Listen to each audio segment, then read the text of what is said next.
PWC Network. What the world is watching and listening to.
Mr. Williams. Yeah.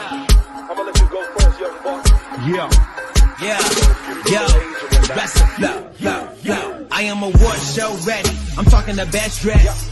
I feel like Bianca, what I've accomplished ain't my best yet.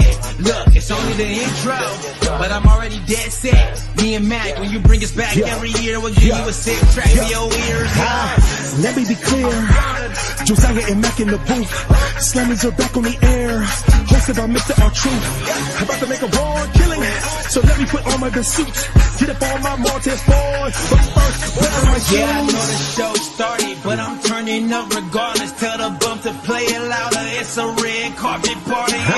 With the glitz and glamour, partying our ego and manners. You think it's too soon, where's our fan impact balloon?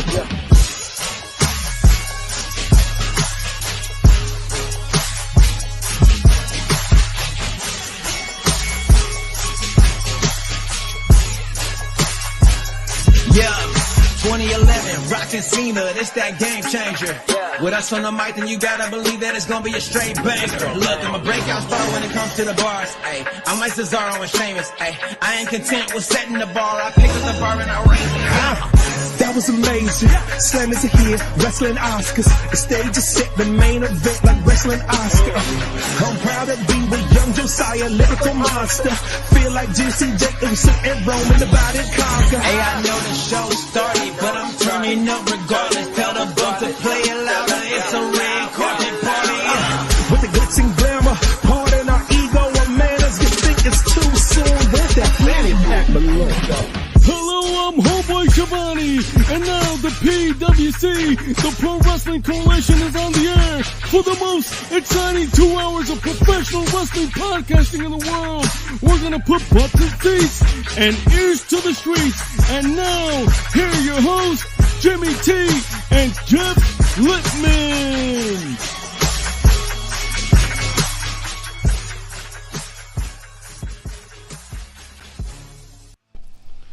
Hello everyone and welcome to the PWC End of Year Award Show, if you can hear that in the background. Formerly the End of Year Award Show, but we're going to call it the Peenies. But the Peenies, enunciate properly. The Peenies, Jeff. The Peenies. It's the Peenies. The PWC, the Peenies. Not the penis, the Peenies. Peenies? I never said penis. You're the one saying penis. It sounds like you're saying penis. Just I'm like saying you're penis. Normally talking about penis.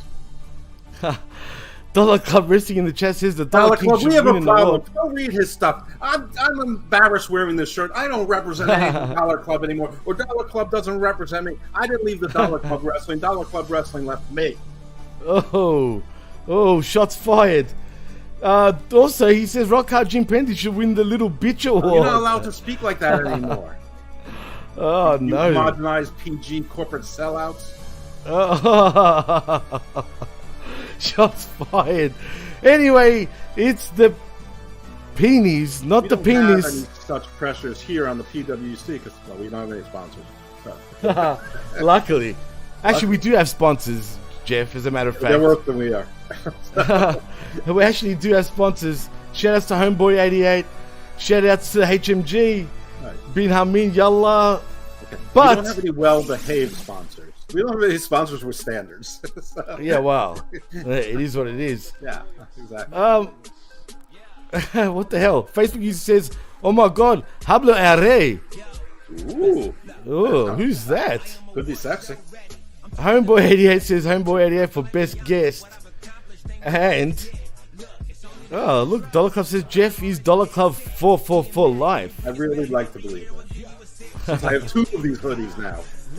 Oh, do you now? Yeah, I gave one to Juventud Sicaria. Really? So he can be called Humbertude Dollar Club? Yeah, he can. And in fact, in Ecuador, they use the US dollar. So, yeah. Do they? Yeah. I didn't know that. Is that a new thing? Nope. It's been around 20 years or so. Really? Had that? Not. Now I'm intrigued. How did that come about? Lots of countries use the US dollar. Nigeria, Yeah, but Panama. Nigeria? Yeah. Really? Yeah, Oh, but that's when new. you have a country and your economy isn't stable enough, and if you don't have too much of an ego about your own country, you sometimes use another country's economy, the currency, and the U.S. dollar is the fiat currency of the world. It's what everything. I mean, you look at any exchange chart, it's whatever it is, whether it's the euro or whether it's the yuan or the lira or whatever. It's compared. The exchange is U.S. dollars. Wow. I didn't know that. I should look into that more. Even gold per pound is tied to how much it's worth in U.S. dollars. Well, I know that. I know that with gold, but I didn't know that certain countries actually that are not American territories. Very few choose to do that, or choose it because it's like their goal. But a lot of them, they just don't have it. They can't keep it. Frankly, a lot of South American countries should consider it. I think more than one does, but most have their own currency. Wow. Well, yeah, most, but I didn't know Nigeria in particular, or Ecuador. Look to El Salvador, since they tried to make their entire currency Bitcoin, cryptocurrency. Look to El Salvador to be the next one. Anyway, so El Salvador next year, we're looking at you as getting the Peony for best currency switch. Yes, the Peonies. It is the 3rd annual Peonies. Well, technically, it's the 3rd annual end of year awards show, but the very first Peonies.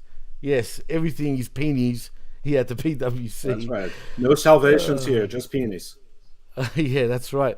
Oh, rock hard, Jimmy Prenders says the Dollar King has lost his crown. We need to do a worldwide search for the new king.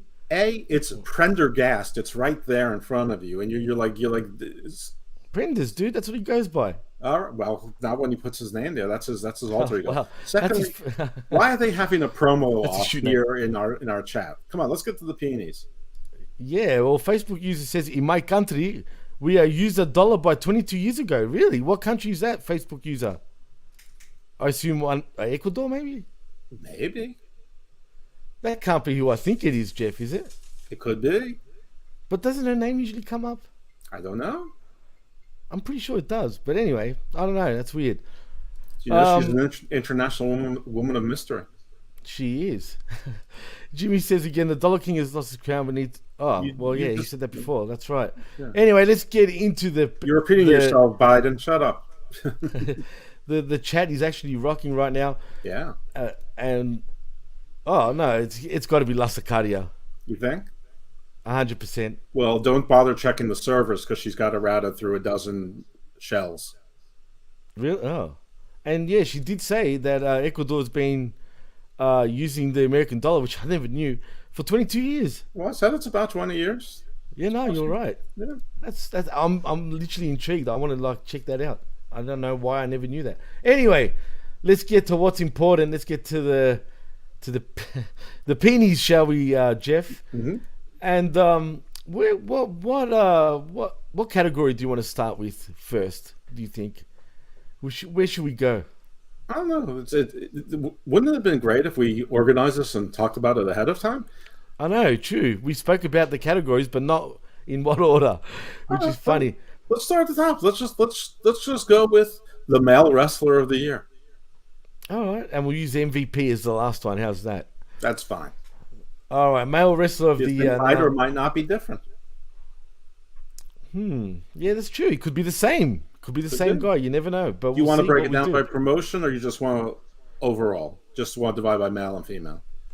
Oh no, this is for all Everything. promotions, Okay. everything. Keep it easy. Could even Keep be, it simple. even if there was an indie wrestler out there That's okay. that was the shit, which there Right. hasn't been, but just say there was. He's even able. Yep. So we Effie's been wrestle the everywhere and done everything. Oh, fucking don't even go there. Right. Oh. I don't even know who. Fuck Effie. Well, you don't know who it is, or fuck Effie? I do know who Effie is. Or Of you course I fucked know. Effie and now you're pretending you don't No. know. You're like ghosted. No. I don't know. don't- Stop No, calling. no. I don't know you. Yeah, and then that looks bad, doesn't it? Yeah, he hurt me, Jeff. He dumped my ass, so I'm like, fuck Effie. I know. No, really, I don't get that's why what he's it so is. popular, dude. Tell me why the fuck. Out of all the indie guys, he's probably making the most money right now, as a matter of fact. I'm sure that's not true, but I'm sure he makes it. I know Yeah, he he's goes up to there. You'd be those surprised. breakfast shows, so everyone loves breakfast. Well, everybody loves penis too, but What? I digress. You know what I mean?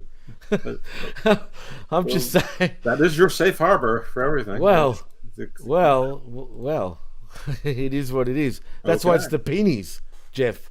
So, Yeah. for our I thought it was first, P for P, for PWC. No? yes, it's P for PWC. Yes, The it penis. is. It's for peenie. All right, who's your male wrestler of the year, Jimmy T? You know what? It's a lot harder than you think, Jeff, because there's a few candidates, in my opinion. You know what's a lot harder than you think? Never mind. It goes back to fucking cock, doesn't it? That's right. Anyway, always back to peenies. You know what? It's hard. It's hard to not really. Let's be honest.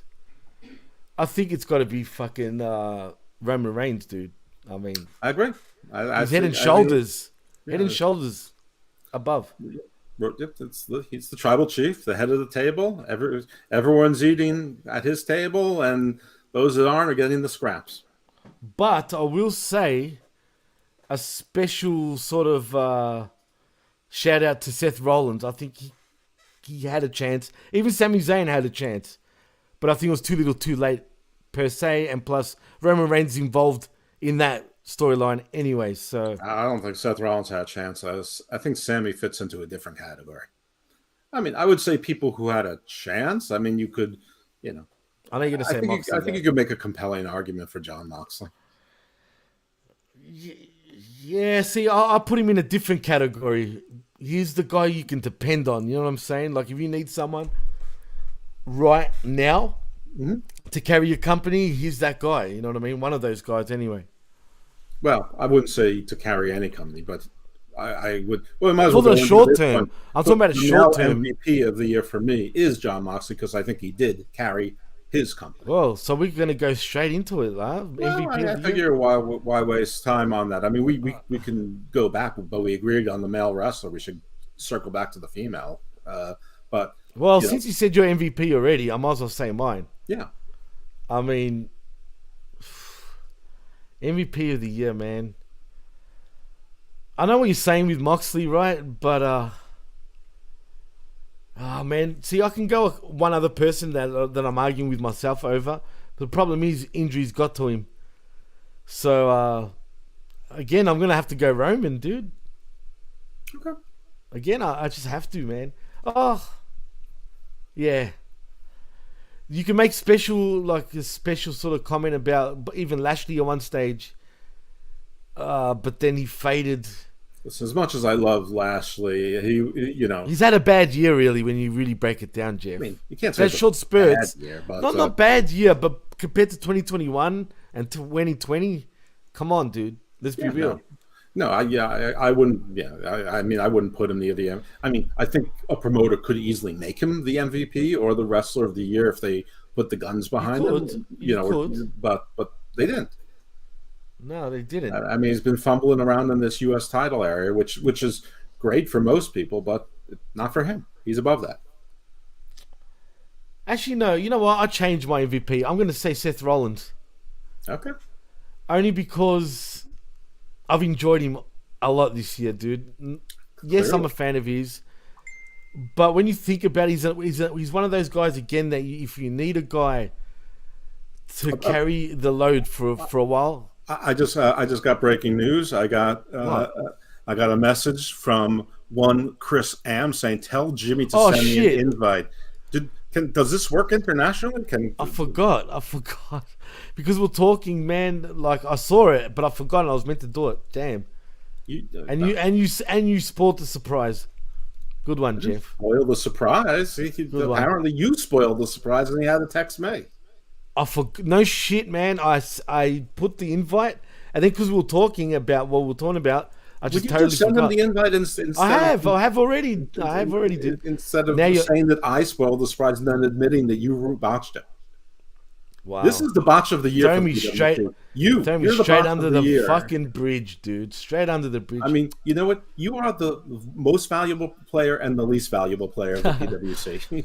I know. You don't know what you're going to get with me. It's true. You're the alpha and the omega. You are so as above, so as no, but you know what? I agree with you, though. That's what's funny. That's why I'm laughing.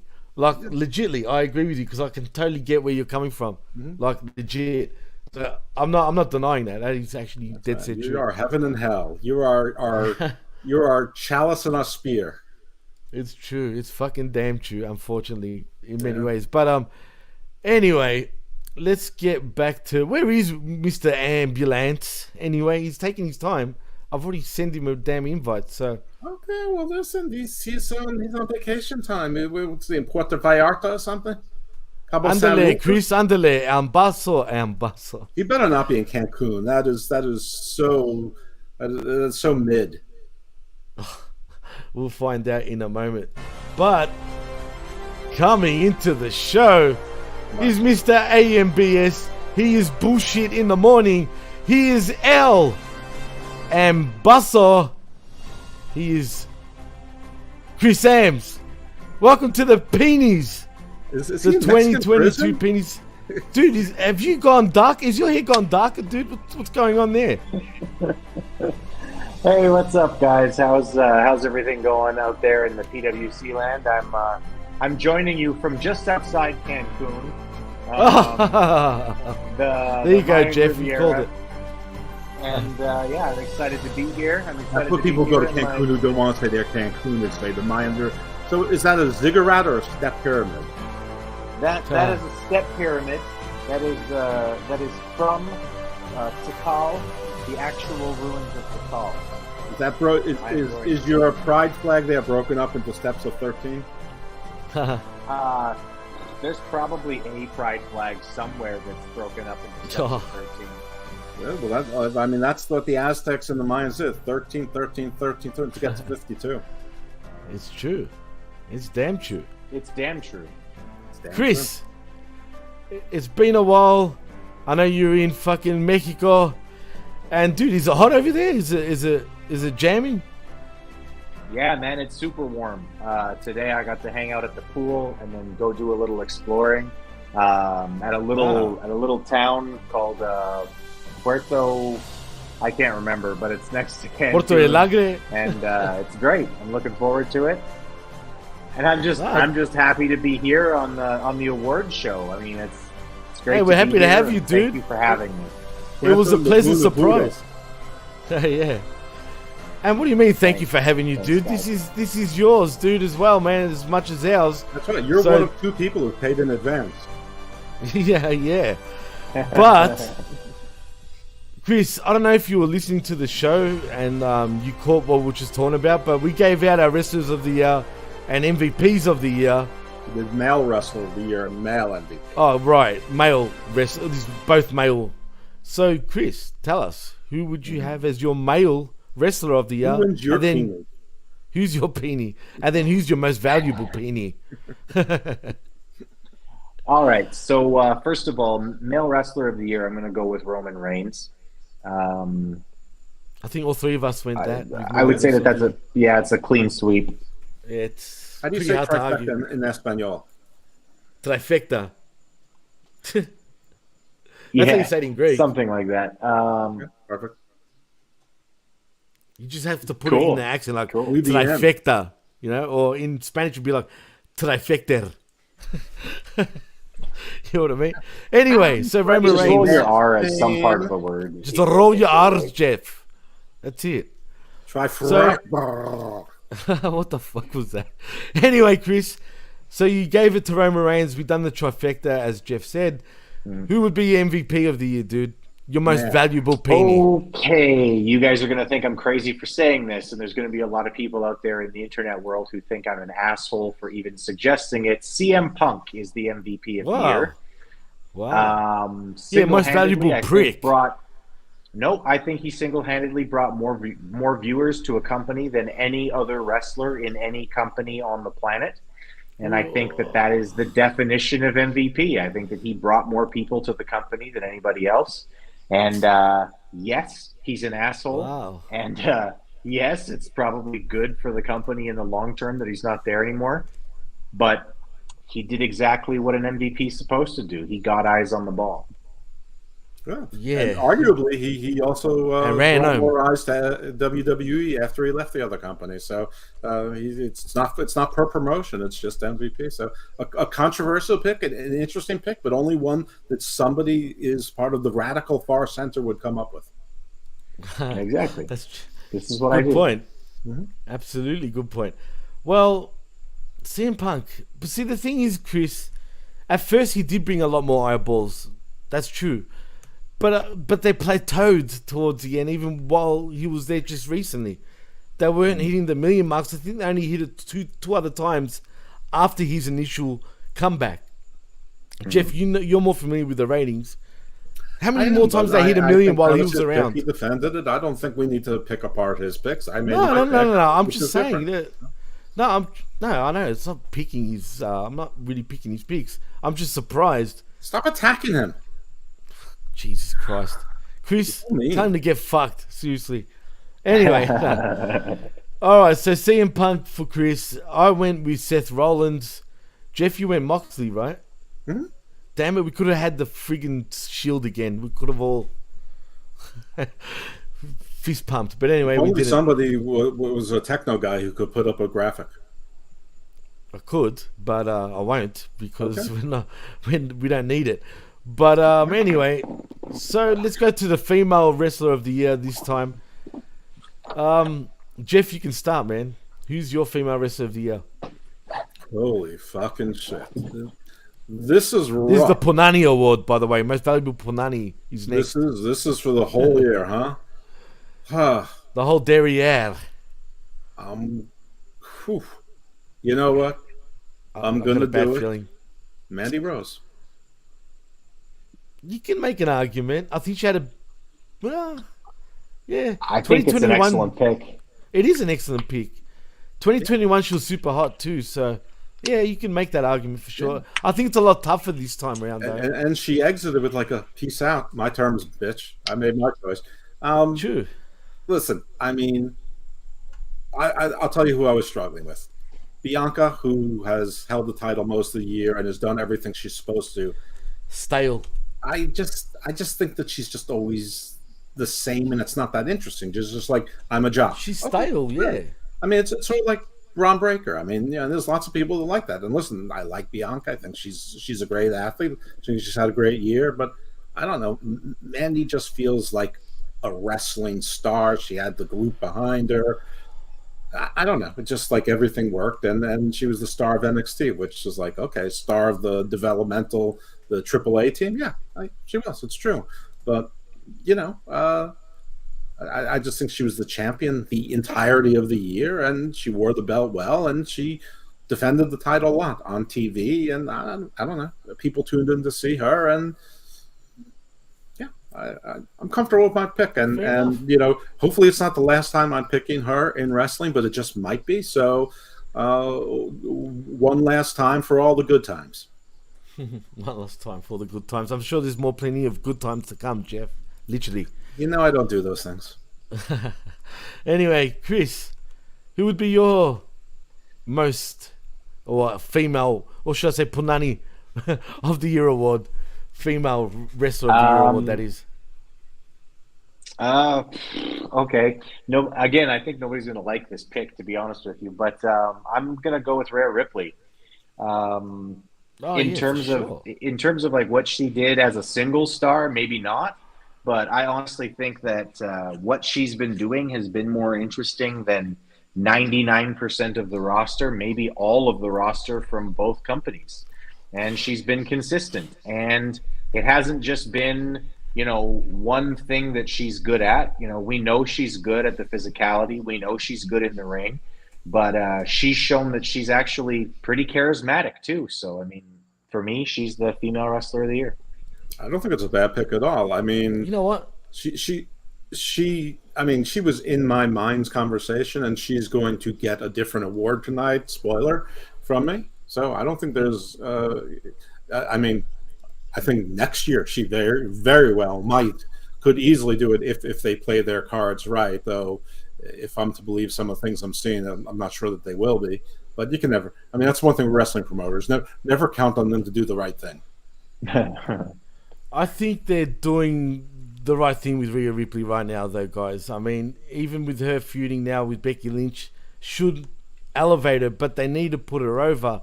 And the problem is they probably won't. And they can kill all of her damn momentum. And you know what? For some reason, Chris, that's a good one, because I actually forgot for a minute about Rhea Ripley, and then you said it, I'm like, damn, she's your you're country right. person. I know, but for some reason, I had someone else in mind, but that's a hard argument, though. From what to go the by. distance with Chris on the camera, with the light that's above him, that's sort of making him a little hazy, he looks a little bit like Mox. True. The way his eyebrows kind of go up and his eyes are sort of set in, and he's got, it's Chris Moxley. He's got more hair than usual. Yeah, and your hair's darker than usual, Chris. What's going on there? It's like, hey, Holmes. Now you look like Bin Hameen. Yalla. Yeah, you do. I'll take it. That's a compliment either way. Yalla.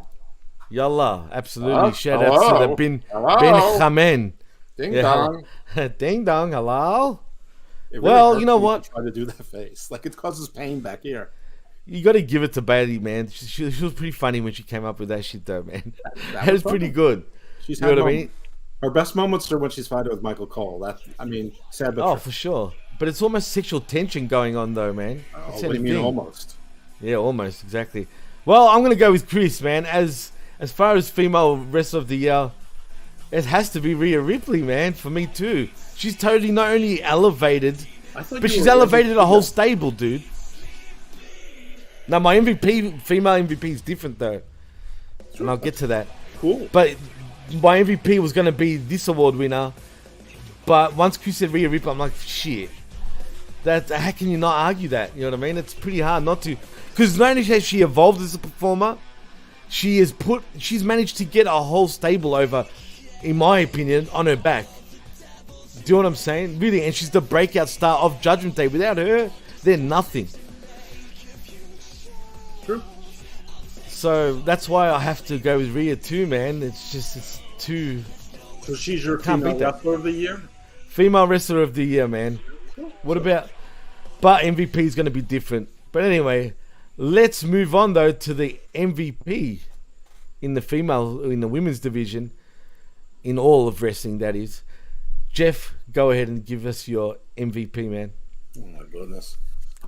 I really want to pick somebody from AEW, but their women's division is so inconsequential that it's a constant loser, that even if I can make a case for two women being the MVPs or one being a breakout star or whatever, but not really. Maybe breakout star, but there's no breakout star in the women's division in AEW. I'm going to treat the MVP as the workhorse, someone that you can put in any slot, someone that they have put in any slot. And so I think Bianca deserves something. I'm going to give this to Bianca. She's been there all year. She's done her job all year. She's worked with people, through adversity. She trained to be in a bodybuilding contest and won it.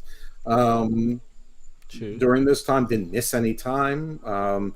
They put her in the silly program with Damage Control, and she sort of made that work, and she was clearly the star of that. She gracefully let Becky Lynch come in and take some starlight and manage to protect herself in it. And so I'm gonna go with Bianca. Like, she's, if something happened to my MVP, and which something did, but if they were in the same division or in the same, and Bianca was my next person up, I'd feel very comfortable. She's sort of like the female Drew McIntyre. Like, if something happened, I go, you know what, put her at the top. Just so happens she's at the top right now, but and I think, and she's not the only one, but she's the one with the belt in that position. Like, I mean, other people, I'm sure Asuka could do it, and others as well, but they didn't. So Bianca, there you go. Nice. Chris, who's your MVP in all of women's wrestling, my man? Okay, so I am going to make an argument for an AEW female. It's Jade Cargill for me. She's the MVP of the women's division in AEW. She's the one who you look at and instantly you go, that's a star. That's a wrestling star. She's the one who, even when she's in something as stupid as a feud with Lil Bow Wow, it feels like it's bigger than what else is going on in the women's division in AEW. And for most of this year, I would say, she made the TNT title seem like it's elevated to above or at least equal with the AEW Women's Championship, based solely on her star power. For very similar reasons as to why I chose CM Punk, in that I feel like he was the star. I'm choosing the same person for the same, or I'm choosing a different person, but for the same reason. Jade Cargill was a star, someone who actually brought eyes to the division in AEW. That's actually a good one too. I wouldn't argue with that one. She was in deep consideration. For sure, that's absolutely. But for me, I think I'm going to go AEW as well, man, because let's be honest, there's only one female in that company that can get the AEW Women's Championship over, man. I mean, seriously, there's only one girl, there's only one woman, and you know what? It's got to be Dr. Britt Baker, DMD. I mean, when you need someone, look, let's be honest, who's been able to carry that belt since she's had it? Any takers? Nobody.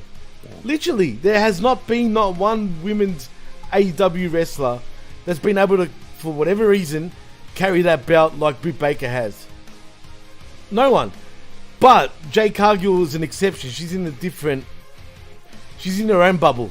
You know what I mean? That's why I can agree with that too. But as far as the women's championship goes, because she's not around that, Britt Baker is the one. She owns that division. It's hers. It's her house, literally. And there's no one that can touch her right now. She needs to become your AEW Women's Champion once again. Because, god damn it, anyone that gets that belt is cursed after that. Simple. No one can carry it. They don't know who to put it on. Just keep it on Britt. I have no argument, and Britt Baker was one of the people who I seriously considered for this, because she really is the class of the division in AEW. And 2 years ago we weren't saying that. We were saying, oh, she's an up and comer. She's right there. She's on the same level. She's been the benchmark for the AEW women's division for a while now, and I think she deserves the props. So I like the pick too.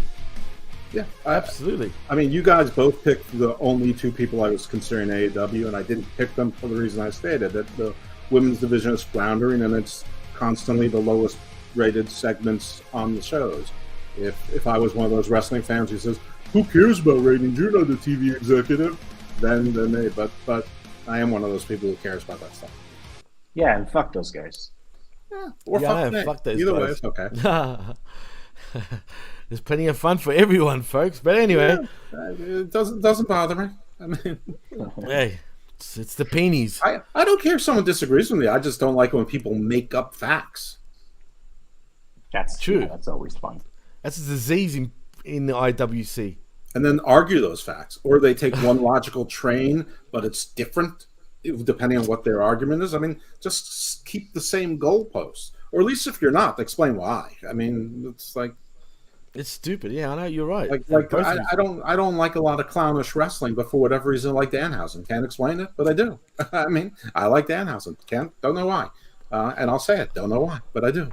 Anyway, sorry. It's all right. It's fine. You can love Danhausen, Jeff. It's all good, brother. You're not going to get. I'm still mad about that idiot the other day who's arguing with me, trying to tell me that the Ring of Honor show from this weekend wasn't an AEW show, but the Ring of Honor show that sold out MSG was definitely a New Japan show. Shut up. Pick one lane. Either they're both Ring of Honor or neither is Ring of Honor. Ding dong. Hello? Just saying. Exactly. Anyway, let's move on. Yeah, exactly. Let's move on, though, to, I think, Tag Team of the Year. And this one's easy for me. I mean, hands down, I've been down since day one, guys. It's got to be the Usos. Oh, that's the worst Tag Team of the Year by far. But, yeah, the best male tag team, that is, for me, easy, it's the Usos. Yeah. Yes. I mean, Jeff? What's that? Yeah, nothing. I mean, they've been great. I mean, you could make a case for them as the MVPs. Yeah, that's true. Absolutely, you could. I mean, they're a main event act now, man. They're on constantly. They're on every show. They're on every show. So yeah, and they main event every show. They start every show, Raw and SmackDown these days. And I would be surprised if Chris disagrees, but if he doesn't, I would love to hear what the argument and the conversation is. But I'm going to predict that it's another trifecta, or however you say that. Hey, Mexican. Mexican. I hate that. That's so bad. Yeah, no. For me, it's sorry. For me, it's the Usos. It's a clean sweep here on the PWC, and I don't think it was close. Look, I love FTR. I'm happy that the Acclaimed are as over as they are, but it's not comparable. These guys have completely dominated, and they've been great every time they've been on TV. It hasn't just been good matches, which we always knew that they could put on. They've been, like you said, main event acts. They've been a big part of the storyline that's gotten Roman Reigns and his whole family, his whole identity over. Has been a part of a huge thanks to the Usos. I mean, first of all, he was able to really take control of the family as a consequence of beating Jimmy, and then now you're seeing this great back and forth between the Usos and Sami Zayn, which I honestly think is one of the highlights of the show every week. So yeah, the Usos, they get my vote too. Yeah, I mean, so I guess we're all feeling Usi. Feeling Usi. Absolutely. Well, there's another trifecta with the Usos, but next, let's go female tag team of the year. For me, it's hard to go past Toxic Attraction, man. I'm going to go with them. I don't see how you don't. I mean, Damage Control has been horrendous. I think they've lost and regained the titles twice. Who else? Asuka and Alexa Bliss? No. Kayden Carter and Katana Chance? K&K Dance Factory? No. I mean, Sasha and Naomi could have and should have been, but they ran away. For whatever the reasons were or are. So yeah, I'm with you on Toxic Attraction now. Would they have made it without Mandy at the front of them? Maybe. Sure. Maybe if they had the right person, but I'm not sure who that right person is. Did all right. Whoops. They did all right without her, though. You could definitely say that. Yeah. I mean, Sonya Deville was not. I mean, it made sense once, but Sonya Deville isn't the same aura as Manu. Like maybe if they stuck Carmella in there or Scarlet or something, you could. But I don't know. Whatever. Yeah, but I'm going to go with Toxic Attraction because I'm not going to try and say without the person. And I mean, you don't say would the Bloodline be great without Roman Reigns? It's not a conversation. The Bloodline. I mean, they are what they are. The Four Horsemen had Ric Flair. Okay, there it is. So yeah, I agree. Toxic Attraction. Two for Toxic Attraction. All right, Chris. Okay. I hope that I don't insult anybody when I say this, but I kind of feel like even creating this as a category is like asking me who the best 24/7 champion was this year, because I do not fucking care, and I do not believe that either company cares about their female tag team champions or divisions at all. So I mean, you guys both pointed to NXT stars. To me, it's like, I don't know if that's the level of what WWE cares about their division. They don't care about that division. It's the same thing with AEW. There's nobody to point to. To me, it's just, I don't care.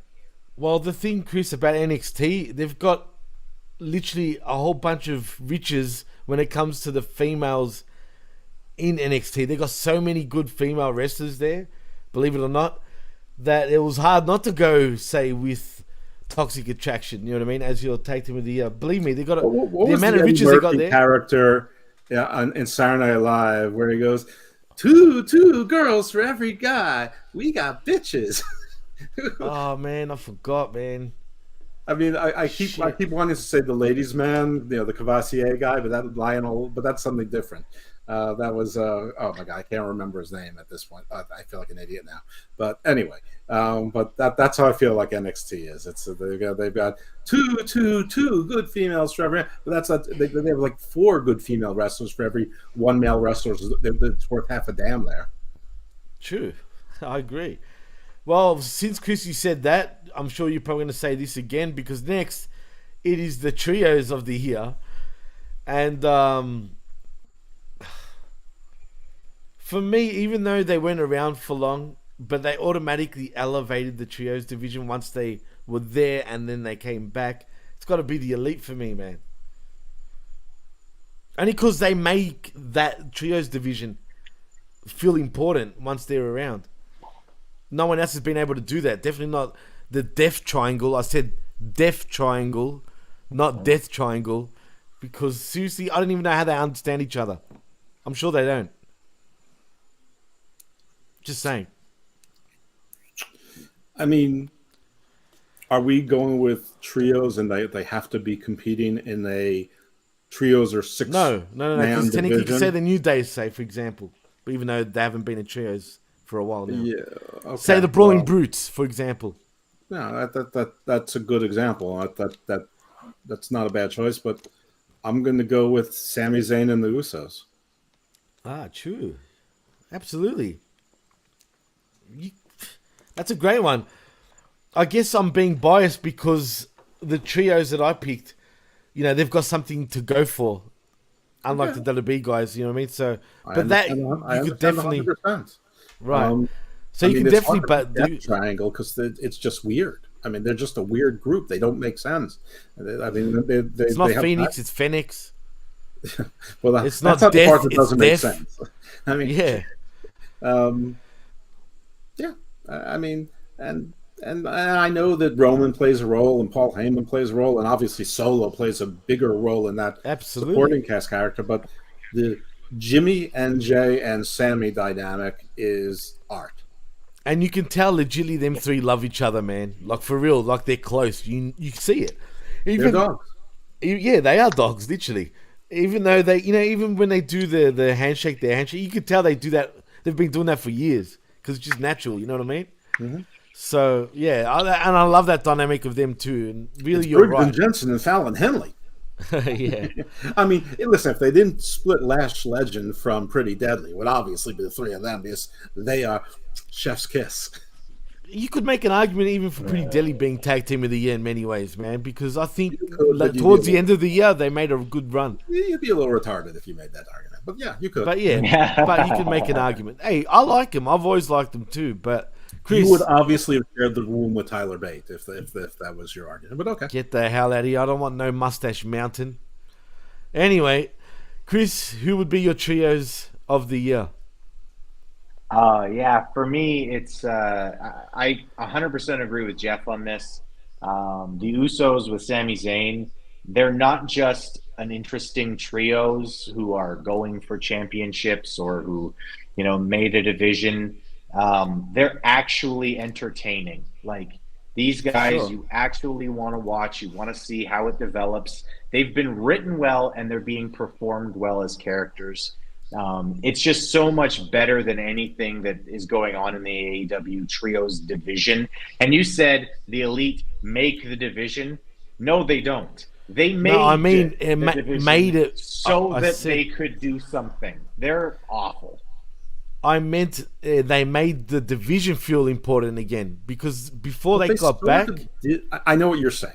It's like they put in the main event for this best of 7, which one of the matches and it felt automatically elevated for me, those belts, even higher than the tag belts in some ways. You have 6 title matches where the other trios teams are not in it, so it's like a 2-team division. There's no other trios teams to pay attention to. Well, technically, the House of Black is the trios. You know what? I'm sorry, I'm changing my pick. The trios of the year. The trios of the year is the PWC. It's this trios right here. Ding, ding, ding, ding. That's the trios of the year in wrestling. I don't care what else happens. This is the trios of the year. I gladly accept my peenie. I'm sure they would. I'm so proud to share a peenie with you guys. I mean, it ain't no fun if the 3 of us don't get none. Anyway, I mean, everybody's happy to accept the peenies. Absolutely, they love taking a peenie. I'm just gonna pull a Jim Carrey right now, and I'm gonna say thank you for this award. And there's someone really special I want to thank for making it possible for me to receive this award. That person has been with me since the beginning, and they've been a huge part of my life, and they've helped me so much, and they're just so important to me, and I want to thank them. And that person is me, because without me, I wouldn't be as awesome as I am. Thank you so much, everybody. Thank you. There is no you without you. Yeah, there's no you without you, Chris. It's true. It's very true. Absolutely. Hey, let's all give ourselves a Barry Horowitz pat on the back.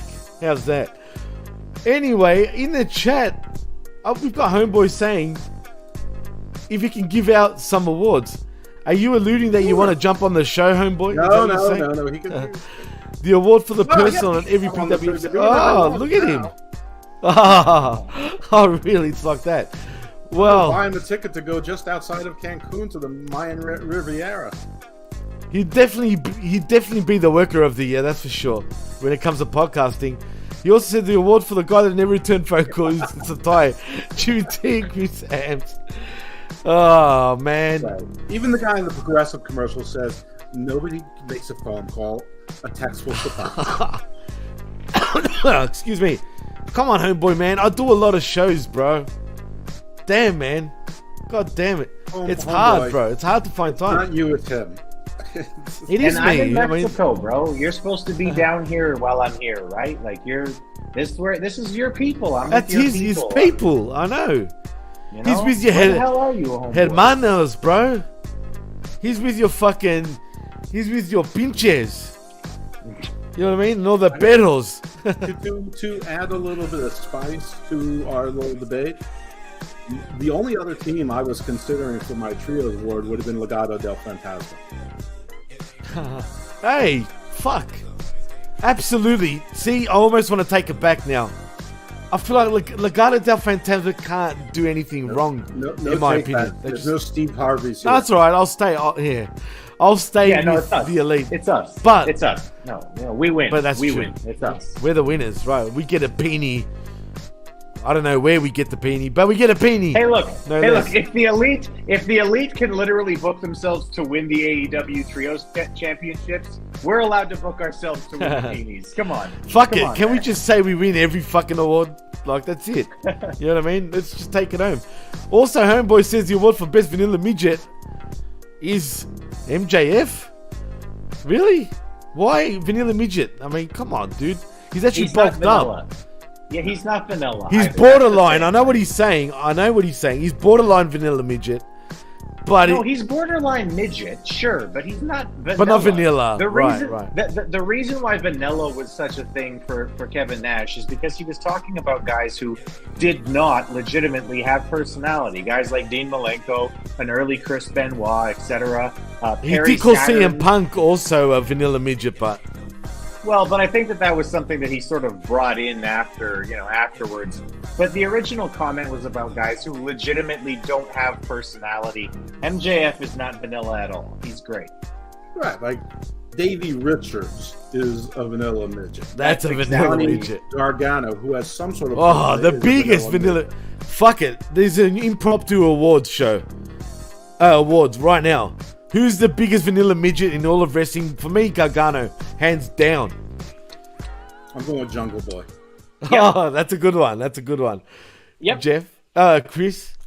It's Jungle Boy. It's Jungle Boy for me. He has no personality. I still don't know what his point is. I still don't understand who he's supposed to be. Is he Jack Perry? Is he the son of acting legend Luke Perry, or is he a man from the jungle? I don't understand. And why is he angry at the Dinosaur Man? What happened? That's been so long ago now. I don't even remember why they're feuding.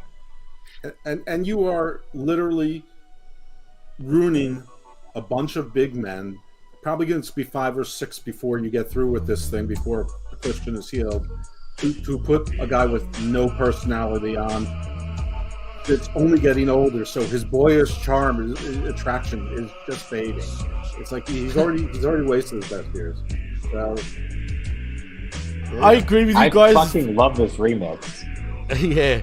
Well, that's the next actual impromptu award. Who's the man's man of the year in pro wrestling? Jeff, you go first. The man's man. Could be a trick question.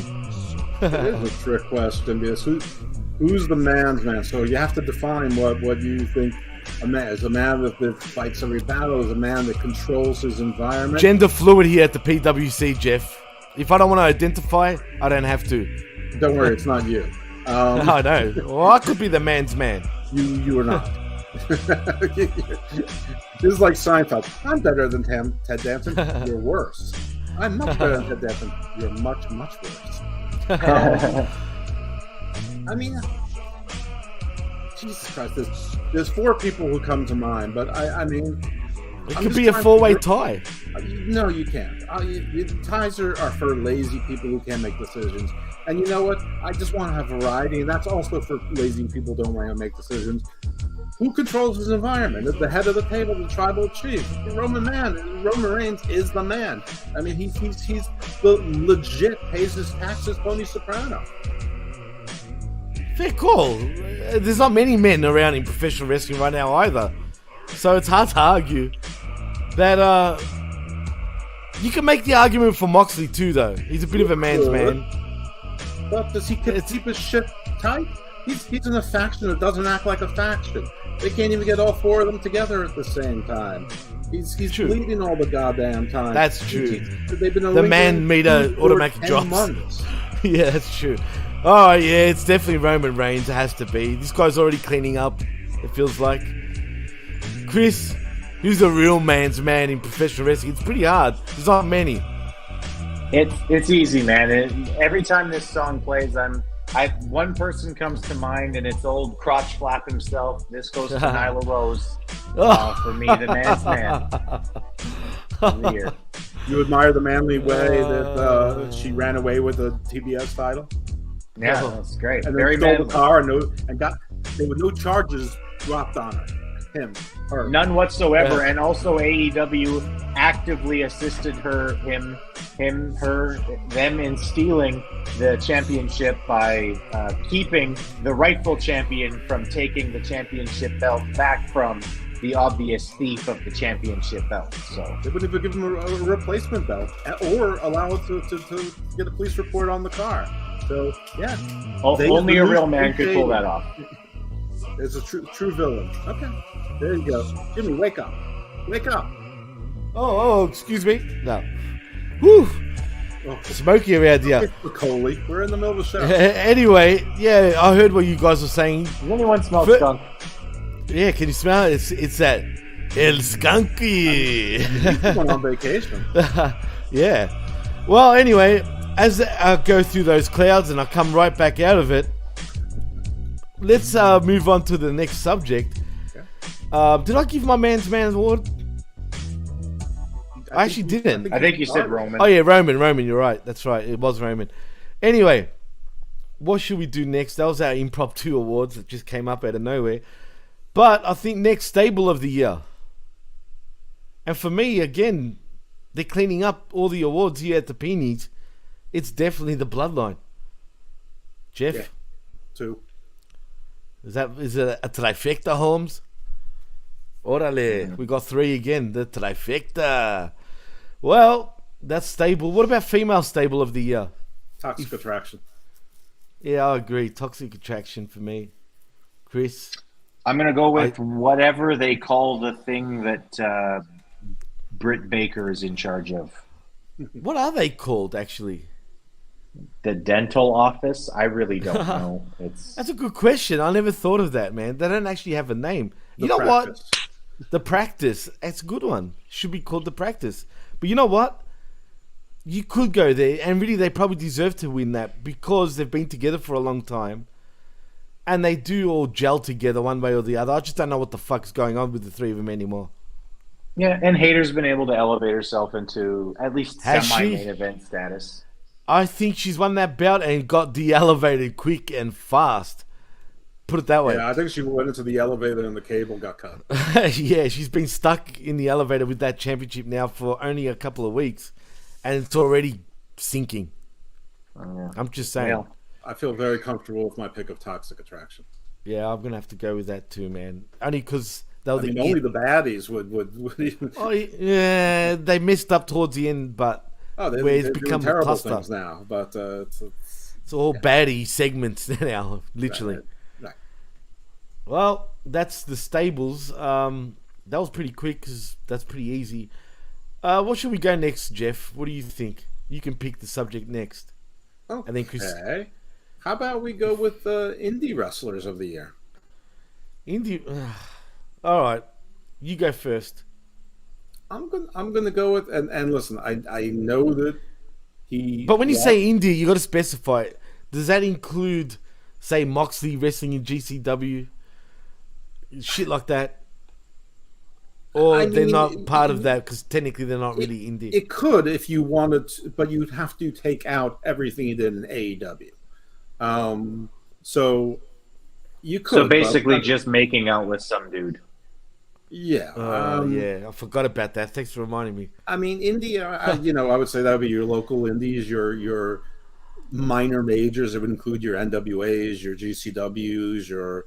but are they... I know they're perceived as indie for us, but is NWA putting out that they're indie? I don't think so. Well, they're independently owned by one guy. What's more indie than that? I guess. But... I mean, even MLW has an ownership group of 7 people. I mean, there's listen, if you don't have a network television contract, you're probably an indie. I mean, so that means MLW then is not an indie. It is. Aren't they with it's not on network television. They be on Bein Sports, aren't they? That is not a network. That's streaming. Everyone's on streaming services. I've got it on my actual cable box. Yeah, but you live in Antarctica. It doesn't count. That's funny because it doesn't feel like I live in Antarctica, if you know what I mean. This is if they're not in one of the top 5, if they're not in one of the top 5 promotions, they count as indie. Let's just go on with the show. I know. Why are we arguing about the promotions? We said indie wrestler of the year here anyway. Well, you're the one who asked. You said how you define an indie. Listen, you can all have your own definition of what's indie in your head, and if someone picks something that's ridiculous, we'll challenge it. I'm going to go with Alexander Hammerstone. I would have gone with Cardona, except he was out for like 4 months or 5 months. Yeah, but see, for me, it would have to... I hate Cardona, but when you think about it, he's made the most noise on the independent circuit this year, in my opinion. And I hate this guy, you can make the argument with Effie even for 2022, and also Nick Gage. Yeah, Nick Gage is so done. Nick Gage was kill, fucking whatever they are. That was 2 years ago. But make your argument. I'm going with Hammerstone. He's the MLW champion. He has been for basically the entire year, and he has some other championships in other indies as well. And but he's getting no. But the thing about Hammerstone, he's getting no. Like no one's talking about him anymore. Like he's so 3 years ago now, pretty much, which is a shame because he's great.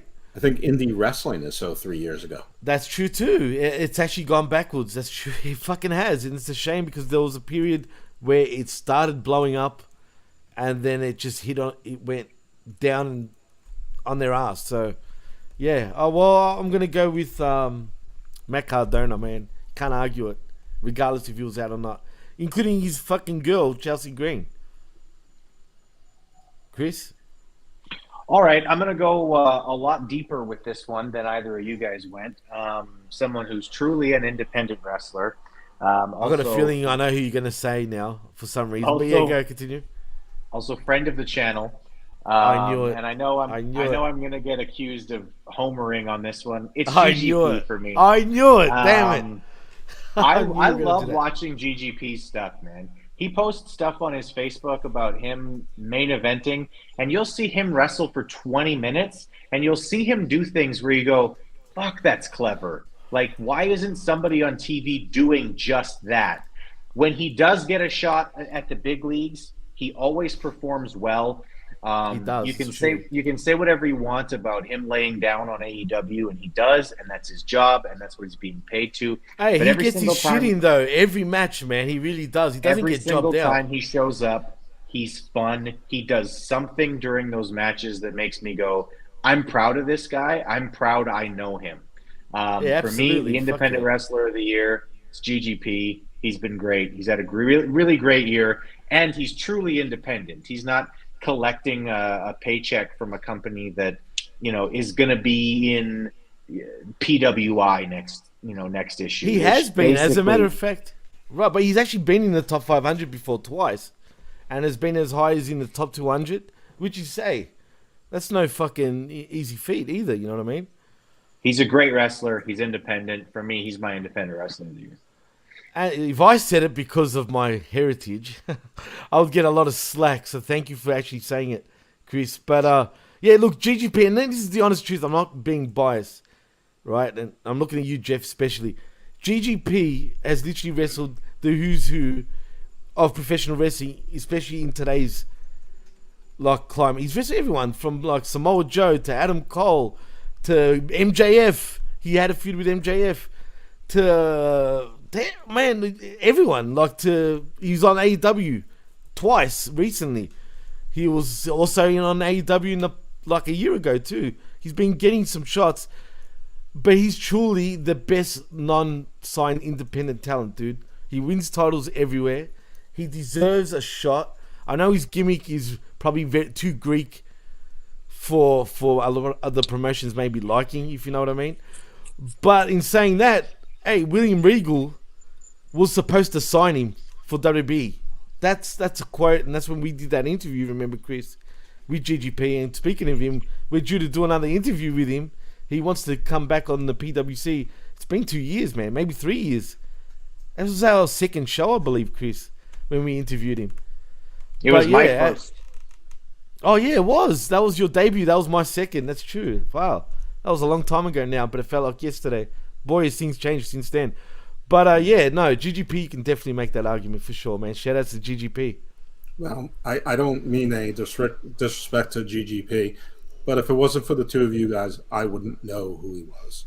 And he is well known on the Northeast, dude. Around the Northeast. I live basically in the Northeast, so I know you do. Don't tell me what well known is. I know what well known means, and you're wrong. I mean, Flip Gordon might be well known. Effie is well known. Joey Janela is well known. I'm not saying he's a great talent. So I'm not saying he's better. Davey Richards is more known. Shane Taylor is probably more well known. I mean, there's. I'm just saying that I don't think that there's but that doesn't mean he won't get signed. It doesn't mean he won't leapfrog people. But when you have these internet arguments as to who's the next guy that somebody should sign, who's the next star, and you just with random people, I don't know that this name would come up. Yes, I don't think he's that well known. I think people say somebody's got to sign Shane Taylor. Somebody's going to sign the Leo Rush is still out there. He's a star. Everyone's one. I mean, those are the names that are going to come up. I mean, people always say Jacob Fatu. I mean, just because he had a criminal charge or whatever. I would say that easily all the time, really, but he's just gone totally flat. But most well-known is not the same thing as best, and this is, the category is the best independent wrestler of the year. So, to me, he is that. He is the real definition. He was even on the movie The Wrestler. Well, as a matter of fact. Actually, the best independent wrestler is probably Davey Richards because he's one of the best wrestlers, period. But I mean, he's boring as shit, but he's a great wrestler. He Anyway, can't it cut a doesn't matter. promo.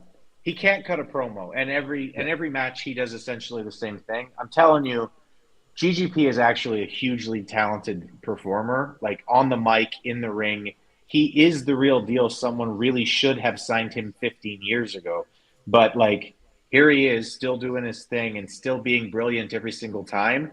To me, it's like. No, he's not well known. No, he's probably not the next guy who's going to get signed. But if you ask me who the best musician is, I'm not going to say it's Beyonce just because she's the most well known. To me, there are much more talented people in music who are less well known, and that's my answer for my own personal answer of who the best independent wrestler of the year is. And I mean, people know me, right? I've been on the PWC we've been doing this for what, 3 years now, Jimmy? 3 years, dude. Can you believe that? I don't homer anything. GGP is that good. No, he is, man. And I'm glad he's saying it and not me, because he's not Greek and I am, and I'll get a lot of slack if I actually bring him up in that way, right? But I'm not trying to be biased. Yeah, sure, we know him. We consider him a friend. He's a friend of the network as well. But he really is that good. If you watch his stuff, he's brilliant. We have other friends in the wrestling business who I would never bring up for this. To me, he really is that good. Like, he is good enough to be like, honestly, I really feel like someone's missing out not having GGP as a starring act in their mid-range in that mid-range title picture.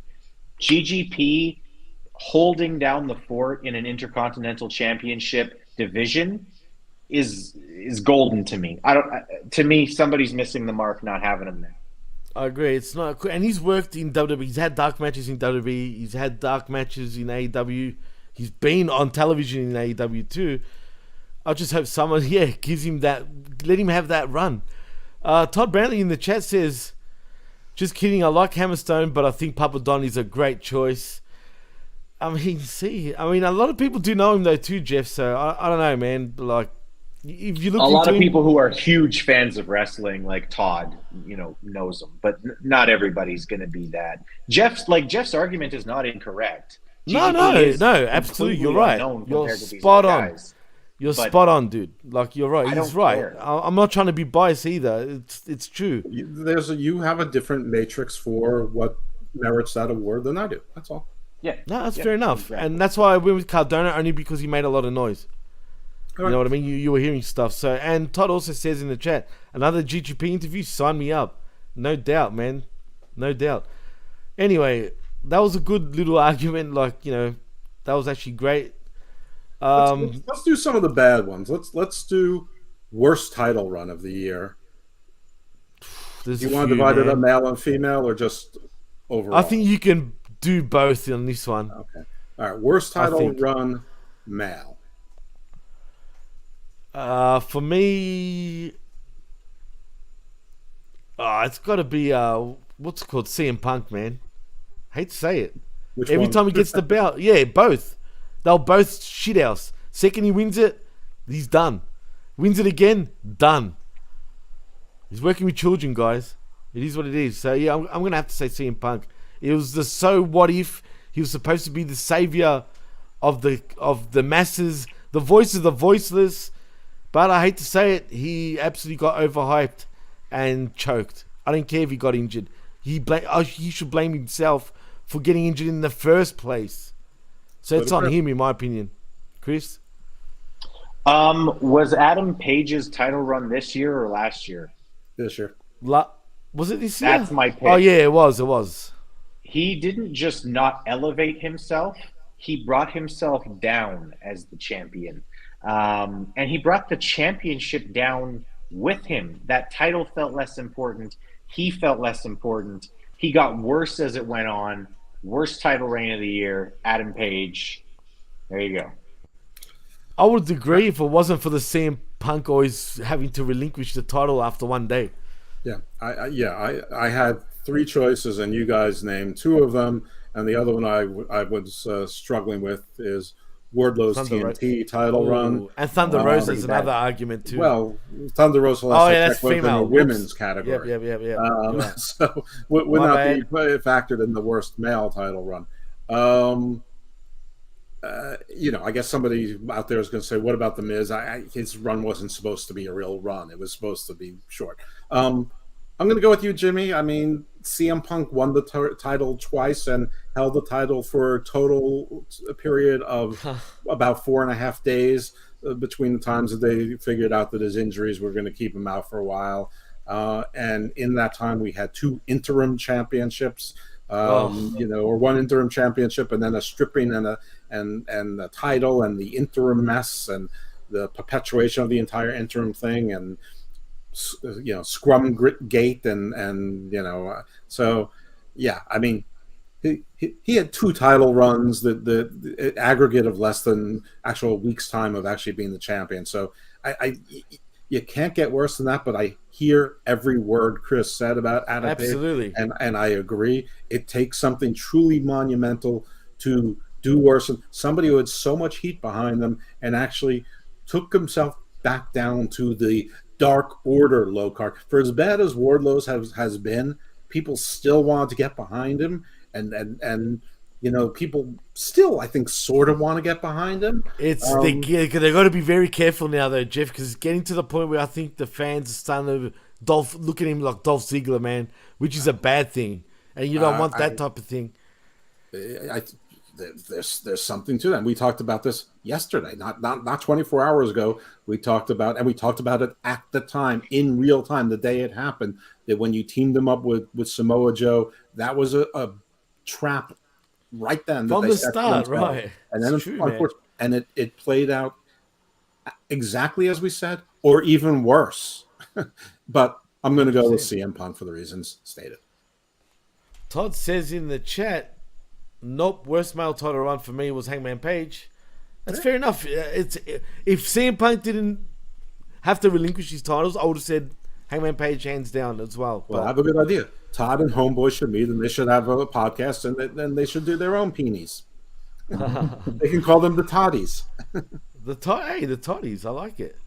Or the homies, the Homeboys. Well, those two can work it out. Well, Homeboy actually said also in the chat that the award for best beard is Kevin Panetta. Hey, then he's fuck yourself.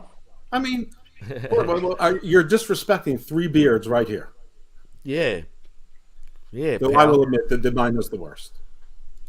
No, yours is pretty fancy, like very nice and tuned, perfect. Mine's the messiest. It has to be, because if it doesn't, it sort of like goes down and back around. It's terrible. Why? So you can get the mustache going like that sort of thing? The mustache might, but the problem is the beard would act. You know how like Robert Goulet has a pompadour? Yeah. My beard would become a beardador. That's funny. It wouldn't grow down like you see how yours and Chris's grow down. Mine would just grow down a little bit and then start to go upwards, and it would be. It's terrible. Just believe me. I wish there was. I mean, yes, I could put beard oil in and then stuff. If you trim it though a certain way. If you trim it a certain way, like you can get it sort of going this way, if you know what I mean. But anyway, it's not the beard show. It won't grow that way. It'll grow back up and in. Okay, interesting. Anyway, let's get away from beards. Chris, I know you don't probably know what the categories are, but if you can think one straight off your head, go for it. Otherwise, I'll just get. We were doing worst. Oh, the female. We do female. Worst female. Well, for me, hands down, it's Thunder Rosa. There's no arguing that for me. Okay, and I wasn't sure whether to put this in male or female, but I'm going to go with Nyla Rose because she was not actually the champion, but was carrying around the championship. It was and stupid. They did book it as champion versus champion, bro. Right. Yeah, never won the championship, but was booked as the champion. This is almost not even so much a bad title run as much as it is just really, really stupid creative, but you're getting my award anyway. 100%. Here's my problem. And that is that Thunder Rosa's title run was terrible. As soon as she got it, it was dead. So then they put That's it where on. The curse started. Then she got hurt, and then Tony Storm became interim, and People were allegedly behind her. As soon as she got it, it was dead. Then people were behind Jamie Hayter, and then they waited 3 or 4 weeks, and Jamie Hayter sort of cooled off. They gave her the title. People got behind her, and now it's dead. It feels like she's carrying the title for Britt Baker. So who do I pick that's worse there? None of them. I'm going to go with Liv Morgan because I was going to say that she was a close second for me. Terrible, but it was not. It was shrouded. She won it in a stupid controversy that never really even played into a story afterwards. It sort of happened. It was forgotten. They even sort of used it in another storyline, which they forgot. And it was just never believable. And then she was doing this whole broken thing where it looked like she was going to turn heel, and that didn't happen. Anyway, her title run was short, brutish. Whatever that Hobbesian quote is, it fits for this. It was just sad. It was an experiment. It was giving into the IWC, and she never felt like a champion, never felt real. So I'm going to go with that because I think it would be a 3-way tie for worst title run for AEW. So 100, man. I was going to say Liv Morgan. Liv Morgan does deserve that slot too, man. I totally agree. But yeah, that's the female side of things.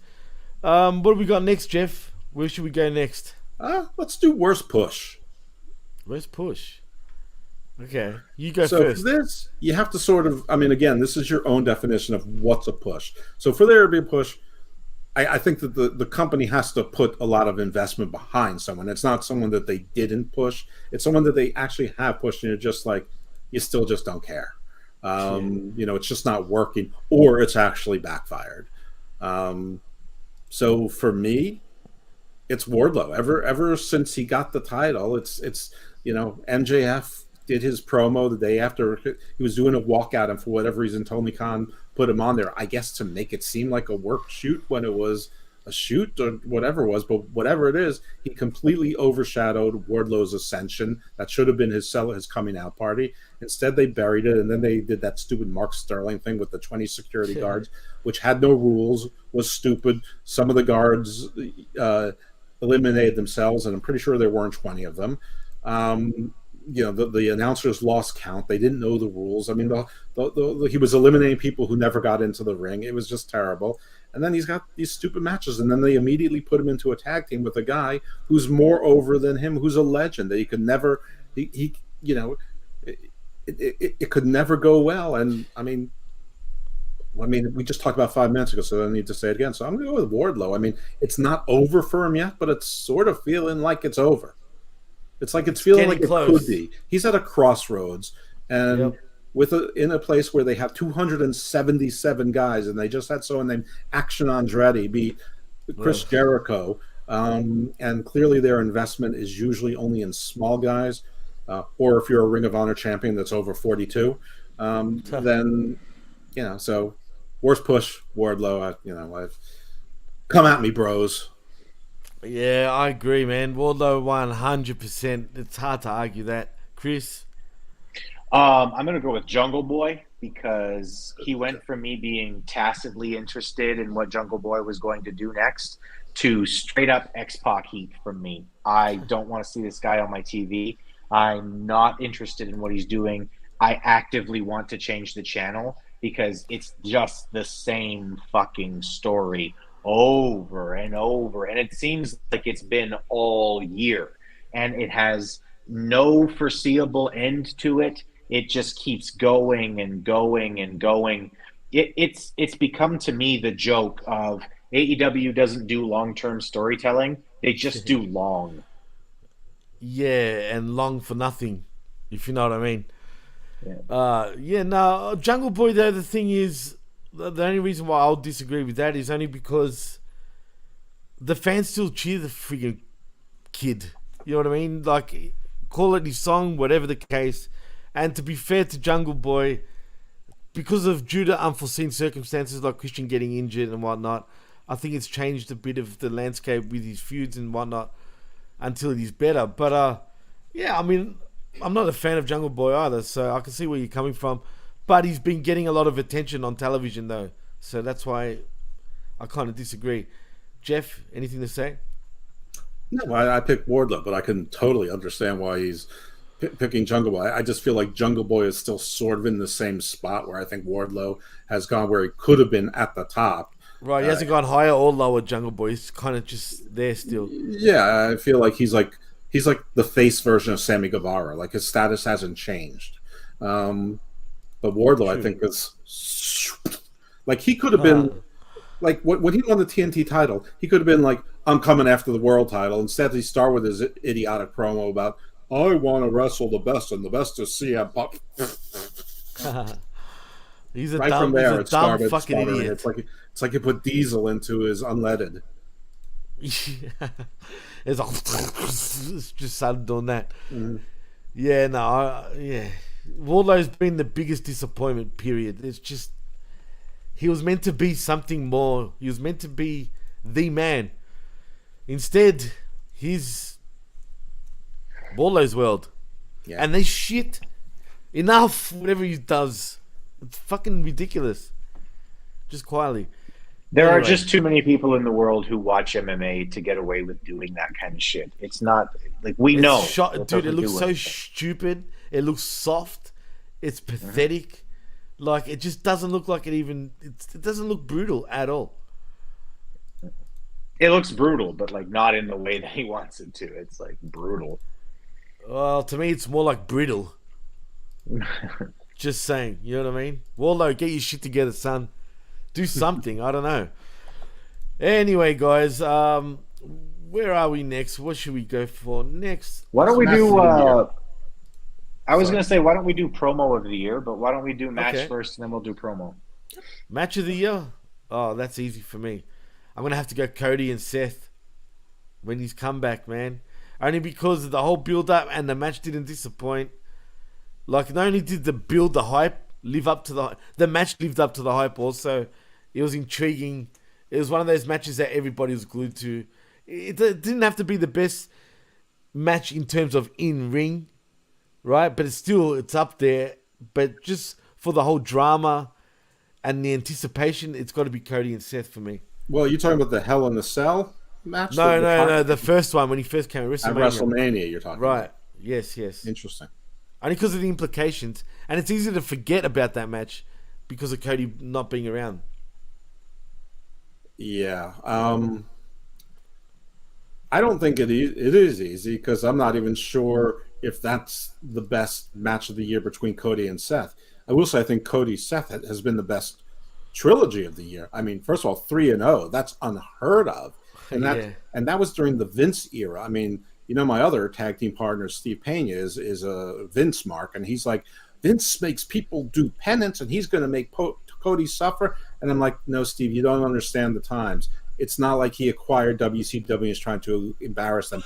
He plucked the crown jewel from his competition. He's going to make him look like a star. And so I was right. So this was special to me. So, I mean, if I was going to pick one of the Cody matches, I think I would do the one at Hell in the Cell where his freaking arm was falling off because his chest wasn't attached. Absolutely, you could. I mean, absolutely. You can. But the spectacle of WrestleMania and the build to Cody jumping to WWE is the only reason why I'll put that ahead of that. But in terms of story and drama, definitely that Hell in the Cell match was better. I know this is lazy, but I want to give a couple of honorable mentions. First of all, I think that Hangman Page actually had a hell of a couple of good matches with Bryan Danielson. Just the first one made no sense as his first title defense being a time limit draw. That didn't help him at all. That killed him to me. It killed him, but it was a great match that killed him. And so there are probably matches in a vacuum that were terrific, but I'm not going to put them. I mean, Takeshita had some great matches, but I'm not going to put him in there because none of them mattered. Moxley had some good matches, but I don't think the three that came down to me was the Cody Hell in the Cell, Gunther Sheamus, and frankly the Briscoes FTR, the recent one at Final Battle. And that was just freaking crazy. And I really wanted to pick the Cody Hell in the Cell one for all of the reasons. Plus, I was right. But by the third one, I mean, you sort of knew what was happening. Well, Steve did, but everyone else did. I'm going FTR Briscoes. That was a spectacle. I mean, and it almost made a show that had no pay-per-view worthy matches out of the other 9 or 10 matches. I don't feel bad paying the $40 because I saw that match live, and I don't know. I'm gonna, yeah. And I know there were other good matches. That I know that the Bucks and FDR had a good match. I know that the Acclaimed and Swerve in Our Glory had a great match, and they were actually they had a couple of good matches. The Acclaimed and FTR recently had a good match, but yeah, FTR Briscoes was just a freaking war. It felt like a 1983. Like I could have gone to the Omni in Atlanta, and that could have been right before Wahoo McDaniel and Nikita Koloff for the North American Championship. I mean, when a Buzz Sawyer and Junkyard Dog like shredding each other to cheese, and then you could have had FTR and the Briscoes go on right after that, and it would have felt perfect. And so yeah, that's mine. I love that match. Fair enough. But look, I don't know if you want to call it long-term storytelling, because really there was nothing going on between the four of them building up to any of their matches, really, right? Except for little Twitter spats, right? So that's what puts me off saying the Briscoes. And the last match, yeah, at Ring of Honor, it was nuts. It was crazy. But like I said, it was a bit excessive for a promotion that doesn't exist, and you're right. Yeah, I know, it's weird, man. That's actually weird. But yeah, see, and that's another issue because of their setting. It just didn't feel the same in terms of spectacle, and it was just a bloodbath. And you're right, it was a throwback to the early '80s NWA style of feuds. You know what I mean? Like it's bleeding like a stuck pig. Yeah, I mean, yeah, it's true. It's true. But he can't blade, obviously. But what's worse, it reminded me of like Greg the Hammer Valentine versus Roddy Piper, Starrcade '83, except in a tag match. Do you know what I mean? So that's what that reminds me of. But anyway, like I said, I'm going to stick with Cody and Seth. But Todd Brantley says in the chat that as far as worst title run, Wheeler Yuta was a good one, actually. That's true, 100%. You could easily go with Wheeler Yuta. Which one? The one now or the first one? Either one. The only problem, though, is that Wheeler Yuta is not Wardlow. And hence why we went with Wardlow, because he was meant to be the next big thing, literally. And they fucked it. Like, totally fucked it. You could say Jonathan Gresham. Oh, fuck Gresham. Anyway, he just signed with Impact, apparently. Todd also says FTR vs Briscoes, any of them. The last one was the best. Can we talk about that? I mean, Chris still hasn't made his pick, but from his reaction, I think he's going to pick. I think I know his pick. But Gresham, remember he asked for his release and it was denied. Do you think he was just on like a 6-month or 7-month contract or something? It just expired. So then did he ever get the All Elite graphic? I don't remember him getting that. They said, I think he was signed to Ring of Honor, is what. Yeah, but still under AEW contract. You know what I mean? But they don't give the graphic for their Ring of Honor. Well, I can't wait till they start having those graphics. It'll be funny. Chris, who's your pick, my man? Okay, so because Jeff picked FTR versus the Briscoes, which was the only other one that was on my mind, I am going to go far out in left field for what people are expecting out of me, and I will say that Zack Sabre Jr. versus Kazuchika Okada is my match of the year. Wow. They put on an absolute clinic of technical wrestling against one another that made perfect sense for their body types, for their styles. I got to admit, I watched that match because somebody sent it to me, and I thought to myself, I'm not going to like this fucking match. Wasn't it Jago telling you to watch it, if I remember? It wasn't Jargo. It was, well, I'll tell you later. Anyway, but okay. I honestly started watching that match and thought, I'm not going to want to watch this. I fucking hate Japanese wrestling usually. And look at this skinny fucking guy. Why the fuck would I want to watch this match? It made perfect sense. It made perfect sense for their body types, for their styles. It was one of those matches where you watch, and just watching them physically, I didn't even have to know the backstory. To me, it was almost perfectly done within the ring. I loved that match. So the only other one that was in my mind was FTR versus the Briscoes, and I just that match is so fucking good. Honestly, anybody go see that match if you haven't already. But they deserved a bigger stage too. Like that should have They been on a did. They really big did. pay-per-view. Because man, what a match! Well, I'm glad you mentioned Kazuchika Okada and ZSJ in Zack Sabre Jr. because you'd probably like this, Chris. I'm furious. Bryan Danielson, you cheeky bastard. Huh? That was not technical wrestling. I did not sign up for that. I was coming for you, Bryan, because we were going to find out who the best technical wrestler in the world is. But you didn't bloody show up, did you? And surprises, I bloody hate surprises. Sodding Claudio. Did he not get the memo? That was supposed to be a technical wrestling match. Where was the technique, you Swiss bastard? 3 years ago, I said that giving a technical wrestling match to an American audience was like reading Shakespeare to a dog. Well, I've updated it. It's like asking a dead dog to decipher whether a Monet is a fraudulent or not.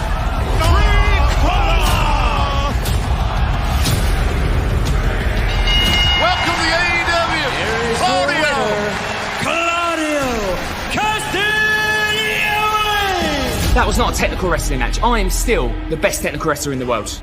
Huh? But next time, any of you soddy yanks, want to put the test to me, you can get your ass to Japan, you can get your ass to the UK, because I'm not coming back to America.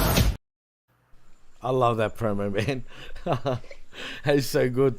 Anyway, let's move on to the next category. But before we do, Todd says, I don't think Gresham was ever signed to AEW, which is why he was able to sign with Impact. True. No. He requested his release. His release request was denied. Homeboy says also, hey guys, what professional wrestler had the best podcast this year? For me, easily Kevin Nash, hands down. I don't listen to any professional wrestlers podcasts. Well, like Homeboy said, Kevin Nash, Ric Flair, it's easily Kevin Nash for me, man. Like, yeah, and like you just said as well, yeah, I agree. Click this. There's only one. I mean, Jamie the Vet Williams, he was a professional wrestler. Oh, well, true. I'll go with him. Smart ass. Shout out to Bin the vet. Hameen. What the fuck is wrong with you guys?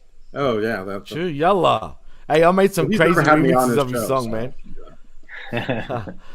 Oh, well, yeah, Bin's the best, man. But yeah, I actually remixed a few of his songs. I started laughing, man, because they're pretty good. Like, you'll laugh if I showed you Chris in particular. But anyway. Allahu Akbar. Takbir. I shouldn't say that. Anyway, yeah, Allahu Akbar. Let's go to the next category because I think we should go for the best feud gone bad. And I think for me is Wardlow MJF. Ooh. Has to be. And that's a good one. I think the feud itself, though, went fine. It's just the aftermath. That's why it was the best feud gone bad. No, it was good. It fucking ended like shit, Jeff. I get it.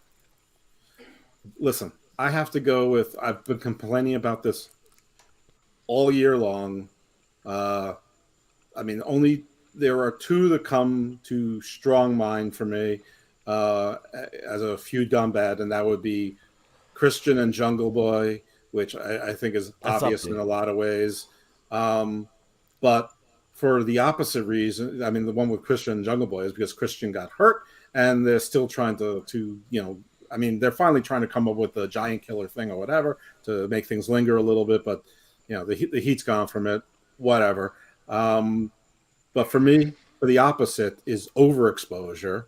It never ends. And that's the fucking JS versus the BCC, which started good. It made some sense. They had 3 killer gimmick matches. Each of one of them should have ended the feud. None ended the feud, which were things to complain about at the time. But all of the matches were fun. So at the end, you couldn't really complain too much. But it didn't end after that. And those occurred last spring. And it's now winter.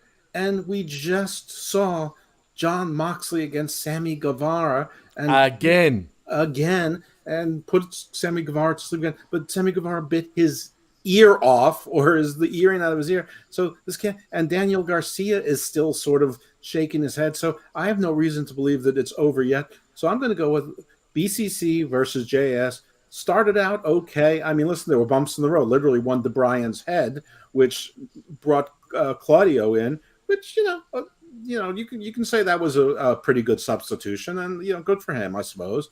You can't say his run's been bad. He's had 2 title reigns. They're for a brand that doesn't really matter, but nevertheless, he can now say I'm a 2-time world champion. He couldn't say that 8 months ago. But this feud, JAS, Jericho Appreciation Society versus the Blackpool Combat Club, which is still calling themselves the Blackpool Combat Club, and the guy from Blackpool isn't even there anymore. For life, Right. Jeff. Exactly. For life. So that's mine. Well, that's a good one, though. Chris, what's yours, man? Well, Jeff alluded to it already, but it's Jungle Boy versus Christian, and the reason for it is because I have a song to describe this feud. This is the feud that never ends. Yes, Not it fucking goes lamb on chops. and on, my friends. Fucking lamb Some chops, people man. started booking it, not knowing what Oh, it was, and they'll continue booking it forever just because this is the This feud is a that song that never always- ends. It goes Etc., on etc. and on, my Jimmy, shut up. friend. He's singing. So was I, damn it. Awful. His I singing's used to- better. I like lamb chops. I used to like lamb chops, I think. Honestly, Not really. at this point, if you gave me the option of seeing another segment of Jungle Boy and Christian or watching an episode of Lamb Chops, show me Lamb Chops. Absolutely. Lamb chops, though, man. Like, fucking hell, I haven't thought of lamb chops for a long fucking time, man. And just looking at lamb chops makes me laugh, dude. Fucking seriously. All right. Show of the year. Show of the year? Yeah. Ooh, I'm going to have to say SmackDown.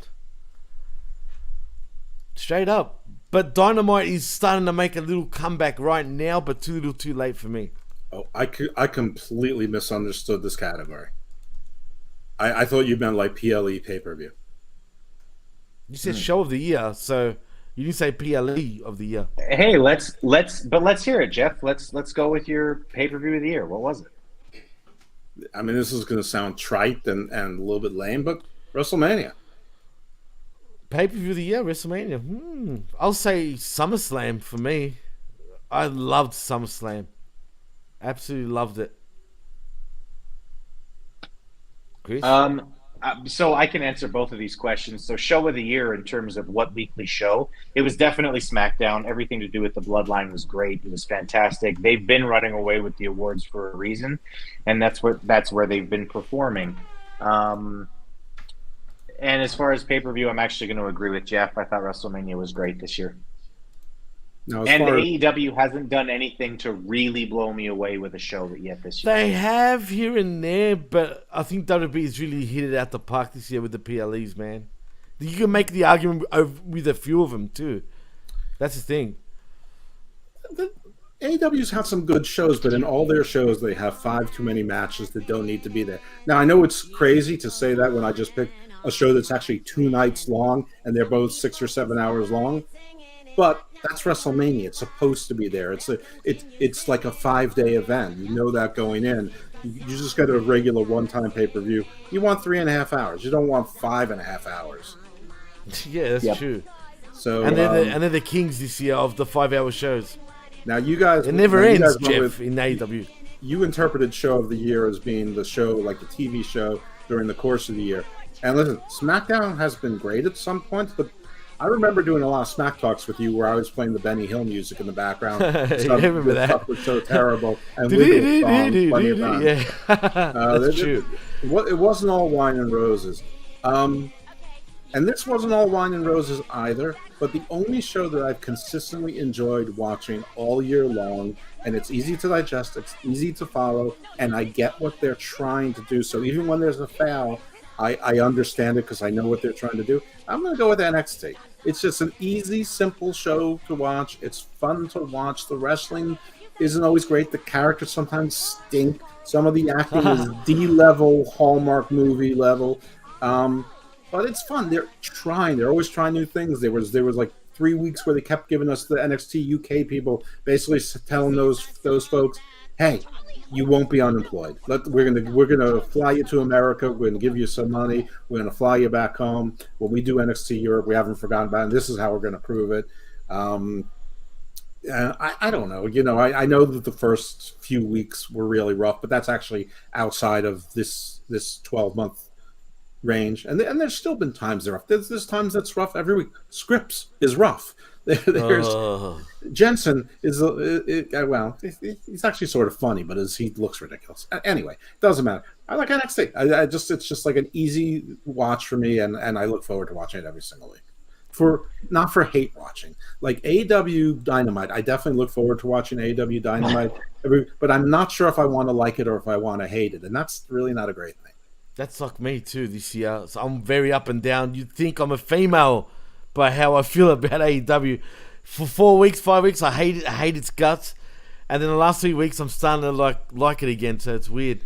I mean, Chris, and frankly, you could probably convince some people in AEW that you are a female. I mean, we've seen other people, maybe even a little more masculine than you convince them of that. But anyway, stop it, guys. You guys keep going with the show. I gotta sign out here. Starting to get some problems here with the. Yeah, well, I'm getting some issues with the Mexican Wi-Fi. So, El Wi-Fi Mexicano is not. Is that how you say wife in Mexican? El Wi-Fi. El Wi-Fi. But yeah, it's been a pleasure to be on. Thanks, guys. I love you. We'll see you guys later. No problem, man. Thank you for being on. And stay safe, Chris. Bienvenidos. Yeah. Holla. Anyway, well, that was Chris, ladies and gents. Yeah. Well, since we're on the best show, Jeff, I think we should go for the worst show of 2022. And for me, this is easy. NWA. Oh, yeah. I mean, if we're going to be counting those shows, yeah. And NW. I mean, its only competition is MLW. It's just pathetic viewing. I'm sorry, and shout out to Chris Silvio. Shout out to Bulletproof Tube, who are both in NWA, and they're my boys. And but I hope there's a continued success with them too, for them too. But God damn it, it's just not the same. There is nothing redeeming about NWA Power anymore. Nothing. Power down. That's what they need to do. They need to make a show called Power Down, and then it just disappears. Of the big two, what's the worst show? Other than the NWA, like out of the big two? Yeah, the big two. I hate to say this, but it's got to be Rampage. I don't hate to say this, and it's Raw. Maybe Raw. Yeah, I was going to say Raw too. Raw. Look, if Raw was 2 hours, it wouldn't be. But because of the third, you know what? Forget it. I look forward to watching Rampage sometimes, and Raw is just a drag most of the times. I look forward to watching Rampage because I like doing Uncaged with you. Oh, thank you. Likewise. Thank you. But anyway, but in all seriousness, Rampage, the thing about Rampage, it's a pleasant mess. If that makes any sense. Yeah, it's just that messed up usually. It's an hour. And it's usually but it's an hour, right? Hour. And I don't mind hate. And while I don't like hate watching 2 hours or 3 hours, I don't mind hate watching for 1 hour. Yeah, that's true. But some episodes can be so bad, man. It's like, oh. Yeah, but some can be good. I mean, but they need to figure out what is the show. Is it they're telling us it's Dynamite, right? It's equivalent to Dynamite, and when you're looking at it, it does come across like that, right? I'm talking about in terms of on who's on the show. Like, you got your Moxley, you got the big names there. Well, yeah, but they do it on and off. Like, it's like... Oh, but I mean, Tony said he's going to try to book it to make it feel important again, because it's been treated like a C show, not even like a B show. But how long will we keep that up? I don't know. But speaking of C show, Kenny Omega, believe it or not, is wrestling on Dark this week. Yeah. Oh, I know. He wrestled on Dark, right. What the hell? Yeah, yet we saw Sky Blue and Britt Baker on TV. What the... And did you know also it's his first match of 2022? He hasn't had a singles match in over a year. And come to think about it, it's true. Okay, but he's been in plenty of matches. I mean, it's not like he forgot how to wrestle. No, of course not. But I guess that's a reason for me to actually check out Dark this week. Anyway, Let's see where we go next. I don't. Where are we? Return debut is, I guess those are two categories. The best return and debut. I mean, it could be the same person, I guess. It's the same thing, and yeah, it's Cody hands down. Come on, let's be honest. Yeah. You can't. It's just the spectacle. It was such a coup for WWE. He gave such a buzz to WWE at that time. Not just WWE, but in all of wrestling. And you felt it in AEW. AEW felt that hole that was left. It felt so stale by that point once Cody jumped for quite a bit. And the momentum, Cody caused the momentum to swing. That pendulum went pshing completely the other way for quite a bit. Yeah, so I mean, we're calling this the best return debut. I would agree. Debut, return, same thing. Cody wins. But if you said the worst return debut, that could be its own category. Okay, the worst return debut for me is easy, actually. Karrion Kross. Yeah, sorry, and I'm a fan of his. I'm not saying this as a it's just it is what it is. You say it out loud because you expected big things. I did. It's actually amazing. I can't believe I'm saying that, but yeah, it's the truth. I mean, it's too early to say it about Saraya. I don't think Athena was ever that big a deal. But she's irrelevant almost. No one really. It's like she's just there anyway. You have a terrific point. But I'm actually going to go in a different direction.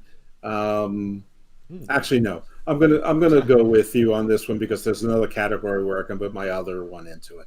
So okay, yeah, I'm going to agree with you again. And this is with sadness because I love the guy, I love the act, I love the entrance, I love the song, I love the whole look of it.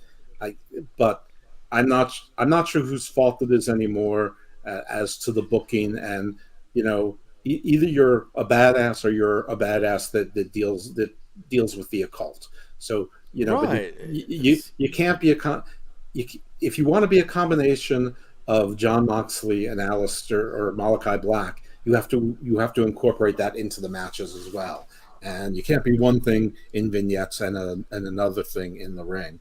And Scarlett using mace or pepper spray twice was terrible, and him losing that stipulation match, that just Drew didn't need any wins, and they knew he had a bad back. Come on, so I mean, so if he was going to be taking some time off, I mean, why not heat a guy up? And now he hasn't been on TV. The last I remember seeing him is the Usos was like, "Are you going to be KO's secret partner?" And he's like, "If I'm coming for him, you'll know it."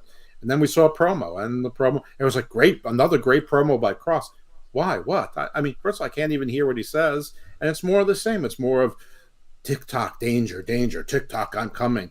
There's been some stuff with Rey Mysterio, but neither one of them were on the show this week, which is what, listen, not everyone needs to be on the show every week, and there are a lot of people who weren't on SmackDown this week, and I like that, but I don't know. I mean, I don't feel like anyone really cares about this feud.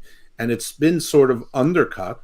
Remember how we talked about Wardlow was undercut because of the MJF promo that was allowed?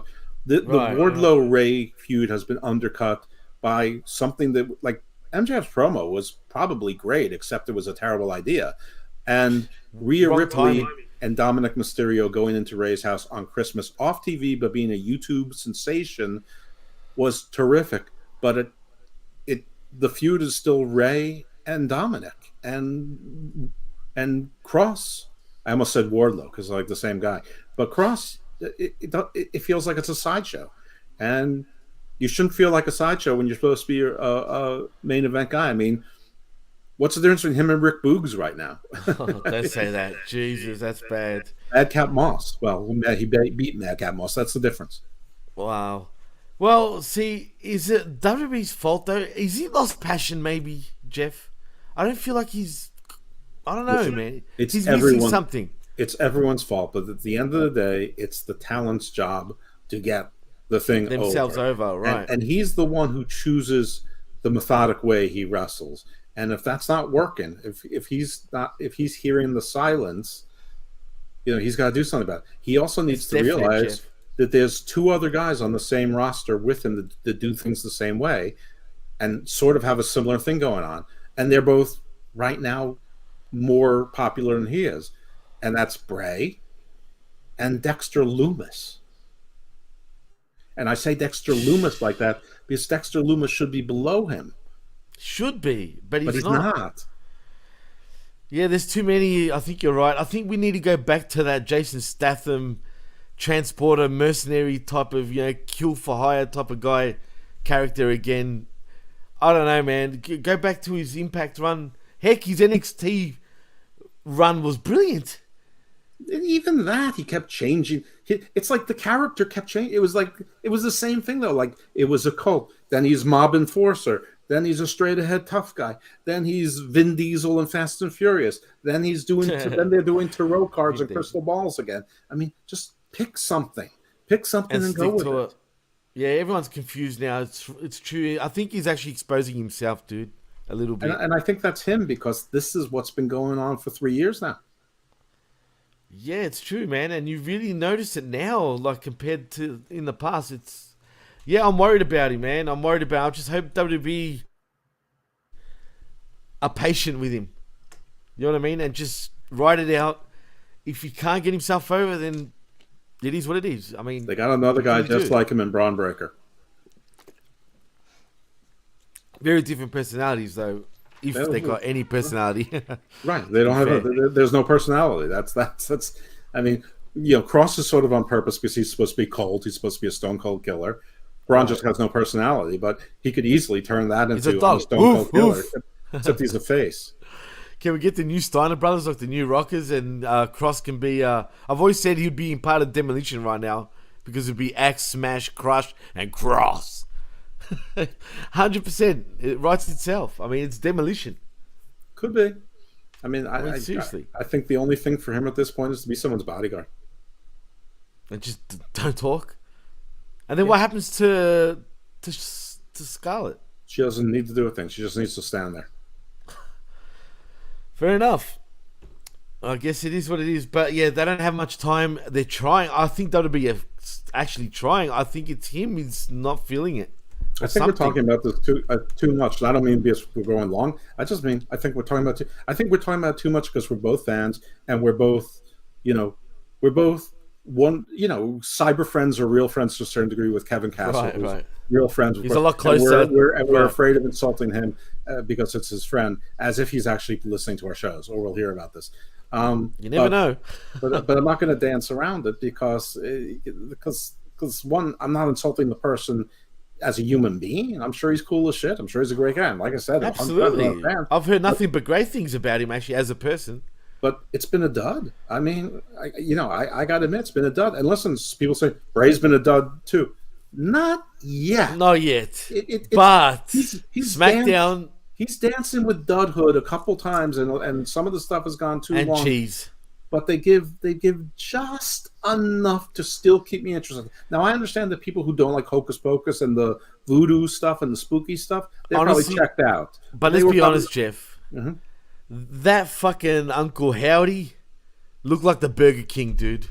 It wasn't a good look, but I thought it was cool that they brought out a person so quickly. But the laughing for 90 seconds was too much. It was cringe, but Top Dollar was the fucking botch of the night for me, if there is one. I get it, but that's not the conversation right now. I know. Snack Talk's a different show, but yeah, That's I agree, true. and I with reluctance, I agree with you.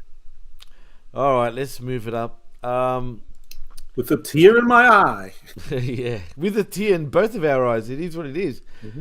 All right, how about underrated wrestler of the year?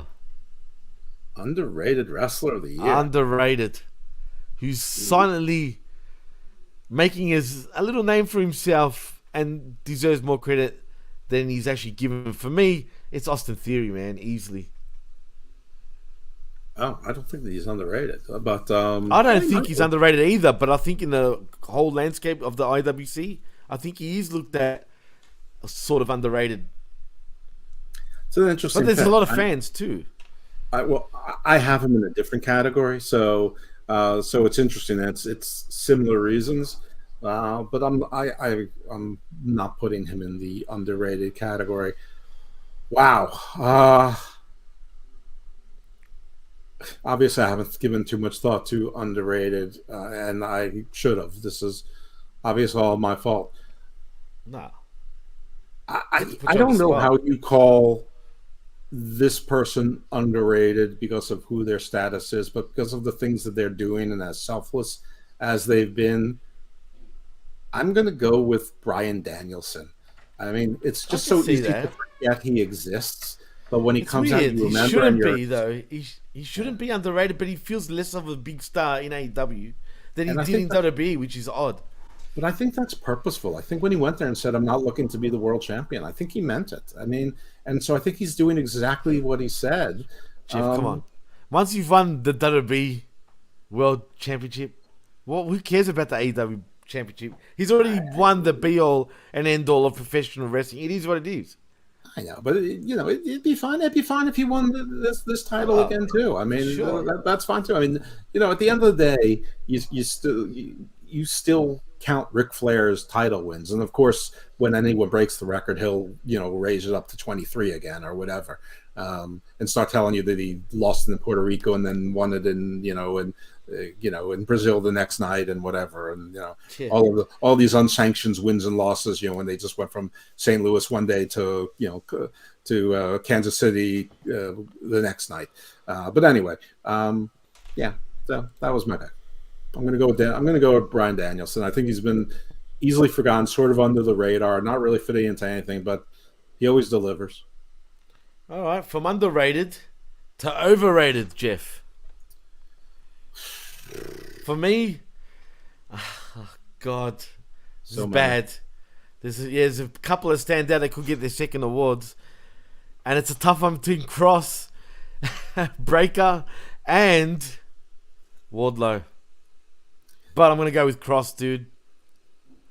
With overrated? I hate it. Overrated right now, dude. He came in with a bang, and he's just, I hate to say it, kind of overrated right now.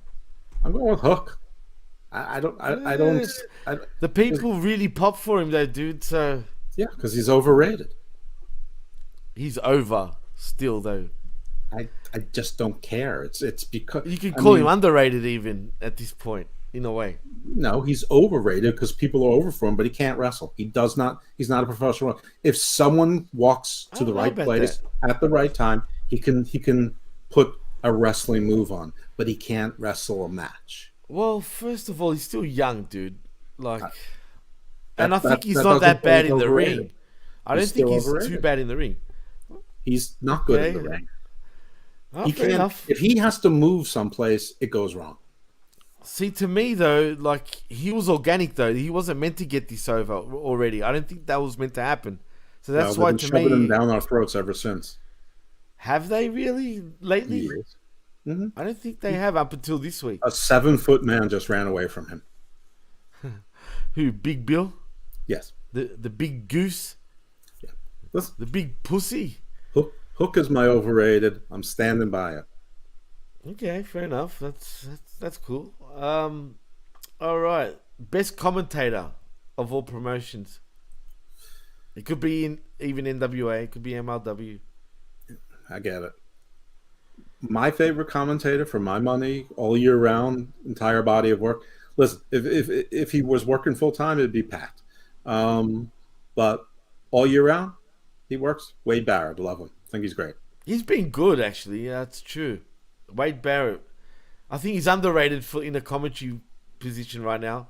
Well, I'm calling him. But you're right. No, he's not underrated by me.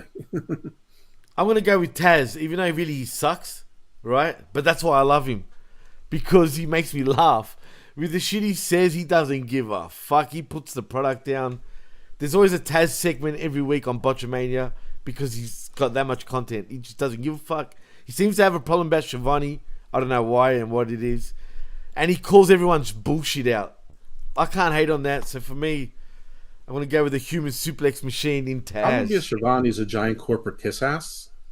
And he's corporate too now, funny enough. So I mean, the sad thing is that, JR didn't even cross my mind.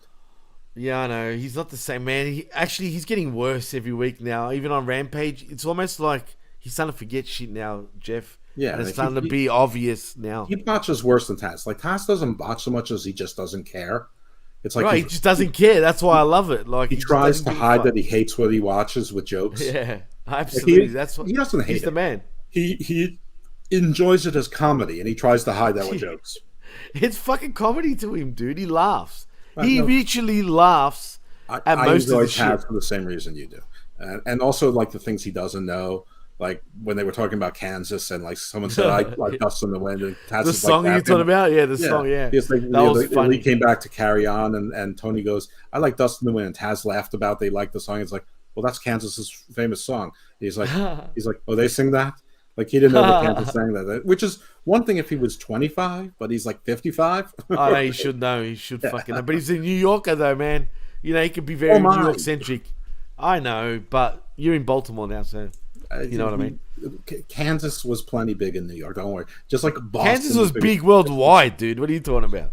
Well, I don't know. You're the one that says, but he's a New Yorker. I mean, what does that have to do with anything? Because New Yorkers, I find they're very New York centric. Most of them, Not about including with their music. music. Well, it depends. If they're hip hop fans, they're definitely centric. Name a big New York act besides Billy Joel. A big New York act? Yeah, like who's a big singer from New York? Like a rock band from New York? Can I say like even rappers say? No, rock. Just rock from New York. Wow, right now, I don't think there's many. Going back to 1970. I can't. I actually can't. Exactly. So why That's are you saying weird, New York dude. is New York centric? There's Billy Joel. There's like well, there you go. That's why they don't give a fuck about the genre. Then there's Joan Jett. You know, people like that. You have to go to New Jersey for Bon Jovi and Bruce Springsteen. True. And Poison, I think, were from Jersey too, weren't they? I don't fucking know where Poison was from. Brett Michaels, remember? I know the names. I don't know where they were from. I know that every rose has a thorn. Yeah, don't start with that to song, me. Every rose has it. Damn it, Jeff. Yeah. Anyway, You're like Taz. You have a point without a point. True. And we should move back to the point because we just got off point. And because we've been going over 2 hours, Jeff. Yeah. And what else is there to go? We've got new story controversy of the year. Vince by a mile. It's hard to top. And actually, Triple H and his sorry. Go ahead. Triple H is an honorable mention, I was going to say.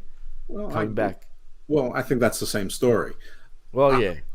I think in history, from like a Wall Street Journal or standpoint, that is the story of the year. But it sort of was a seamless transition. In fact, the company got better, not as better as everyone was pretending to, and it's obvious now. It's sort starting of to be the same shit again now. It's starting to get to that point. Except for SmackDown. SmackDown's better. It always was. But anyone who's listening to us now has been listening to it for a while, probably, and I've said that. I'm gonna go with Media Scrum. Fuck, that's true. How can the CM Punk thing, man? I think that exposed so many fissures and so many issues inside AEW, and I don't think they've ever been the same since, and I'm not sure they can recover. Where it's arguable, even if Triple H has not been as good as we thought he was going to be, even if a lot of his rehires and things have been flops, which he's sort of admitted, it still is better, and there's still plenty of opportunity, and they're still making more money than they ever are, and they're expanding. So, yes, I think that most people would say Vince, and that's probably objectively so, but I'm a wrestling fan, so subjectively, I think Media Scrumgate is Punkgate, Media Scrumgate, whatever you want to call it. Whatever you want to call it. I'll work with children. Larry Gate. The Muffin Gate. Right. I mean, whatever you want to call it. For me, that's definitely the story of the year in terms of I was excited about it because it was such a train wreck that I had a smile on my face the whole time seeing that. I mean, I watched it over and over and over again, and still to this day, it's going to be played forever in many ways. And I probably will never get sick of seeing the shit that he was saying and just looking at TK's face. AEW put on the best train wrecks after pay-per-views, bar none. Voluntarily, and they don't even.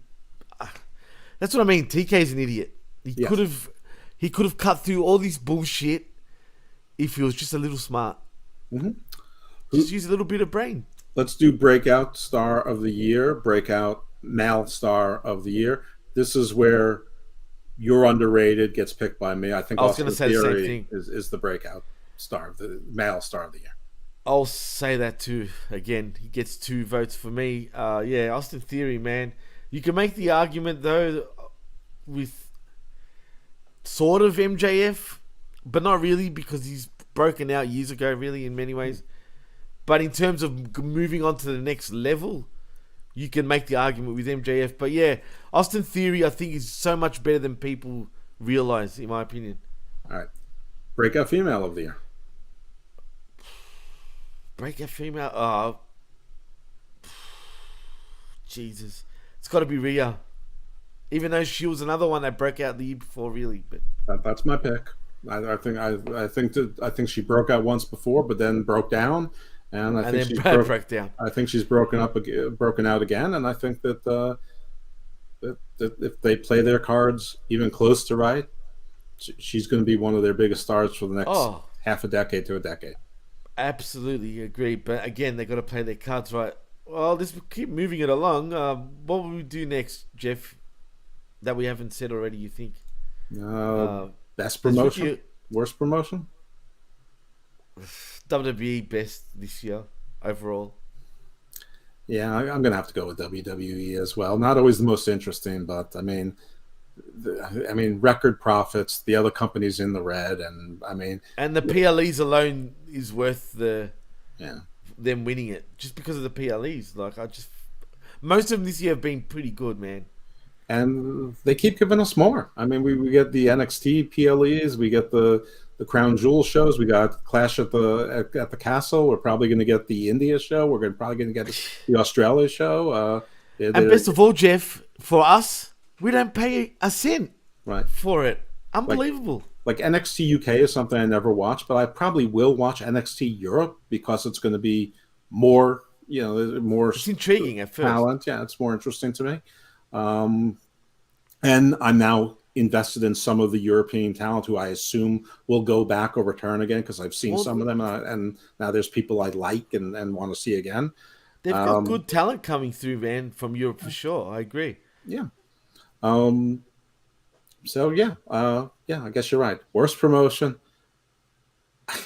This is again a race to the bottom for the two companies that we keep talking about. And I mean, NWA has been terrible. Tyrus is a terrible choice, but got them some press. We very well may see Billy Corgan have a mental breakdown on TV live before our eyes at some point. But I still have to go with MLW because they filed that lawsuit against WWE, and it's basically like they took a knife and they put it to their own neck. They cannot finance this litigation, even if they have a case. They're going to get killed. Even if they win, they're going to lose on appeal. And they're going to lose the suits anyway. They're probably going to lose after discovery. But then even then, WWE is going to hit them with motions for sanctions and attorney's fees just to bleed them money. Yeah, no, for sure, 100%. And there's 7 people in that ownership group. How many of them do you think are really annoyed with Court Bauer right now? But Court Bauer is a stubborn bloke, man. I understand, but he's got a real issue with WWE deep down that he wants to prove. He's got something to prove to them. I feel like for some reason. Well, he's going to prove he's an idiot. I think. I mean, listen. If he comes out of this smelling like a rose, he gets money or something like that. But I think we're more likely to see Shane McMahon's face on the screen. I bought MLW. I don't think anyone would get that. I bet most WWE fans of today don't even have a clue what MLW is. You know who I want to have the one to be buy it in storyline? Impact. Keanu James. I'm all about Keanu James. That whole act is so fantastic. And like everyone's like, oh, you think she's hot? I don't. She's not my type. I don't really even find her particularly attractive. I mean, I'm sure she walked into like a bar, like every head would turn, but like for TV, you don't have to think someone's attractive to like them. I think the act is terrific, and it turns out she's a pretty good wrestler too. I just love the whole thing. Anyway, so worst promotion, I'm going to go with MLW. MLW. I'm going NWA. Yeah, MLW is a little more watchable for me compared to NWA. It's a tie. I have to be honest with you. NWA is a little bit more watchable for me. It's because the matches are short and there tend to be like 5 or 6 of them on a card. MLW, you could easily have 3 matches on a card and one is going to be Microman. Yeah, but at least you got more. Overall, their roster is much better right now than NWA's at the moment. They have no roster. Who's on MLW's roster? I'm saying like Jacob Fatu, Enzo, Hammerstone. They're the ones that I really give a shit about. You never see them. You know who you see? You see Bandito one week. Who's Bandito out of the company. You still see Karrion Kross from time to time. I mean, do you? The Von Erichs aren't even there anymore. You see EJ Unduka. You don't even see Calvin Tankman anymore. I'm not even sure if Calvin Tankman re-signed. You see Myron Reed. They got rid of Jordan Oliver. I mean, I hate their production too, dude. Yeah, I mean, Jacob Fatu doesn't wrestle. You see him with his cousin Lance Anoa'i, the only Anoa'i. I hate Lance Anoa'i. Yeah, he's trash. The only Anoa'i that's actually trash. And the Fat Tongan. Fat Tongan? Who's the Fat Tongan? They call him Juicy. I can't Juicy? Yeah, it's like Faualoa or something. Faualoa. But he's gigantic, but he's a gigantic fat man. I mean, Juicy. Yeah. It sounds kind of familiar, but I gotta look that up. Anyway, well, clearly you haven't been watching MLW, so you can't tell me it's more watchable because you haven't been watching it. That's why I don't watch it. Well, then don't tell me it's more watchable because you haven't seen it. No, I'm just going by my own taste, right? Oh, but you haven't watched it. You can't say it's more watchable when you haven't watched it. I haven't watched it recently, but if I was to choose one and looking just at their rosters alone, I'd lean towards MLW, obviously. MLW doesn't have a roster. There's like 7 people on contract. Whatever it is. Those 7 guys are much better than pretty much most of NWA right now. Listen, NWA is terrible. We're stuck with Austin Idol Productions and Black Jesus and Rolando Freeman and the Fixers. And it's Tyrus is the champ. It's awful, but MLW is more awful. Jesus. All right. As a matter of fact, I'm changing my worst show of the year from NWA Power to MLW Fusion. God, someone hates MLW right now. I hate watching it. I absolutely hate it. Fuck you, Court Bauer. And not like fun hate watching. Not like Rampage can be fun hate watching or Dynamite can be fun hate watching. Like if Raw was 7 hours hate watching, but an MLW show is like 44 minutes on YouTube. And it feels like watching a 7-hour Raw. I hate that, man, because when wrestling's like that, it hurts. Because I don't want to feel that way watching professional wrestling. Because I'm supposed to love it and I hate it. It hurts my feelings. Even Cesar Duran can make it interesting.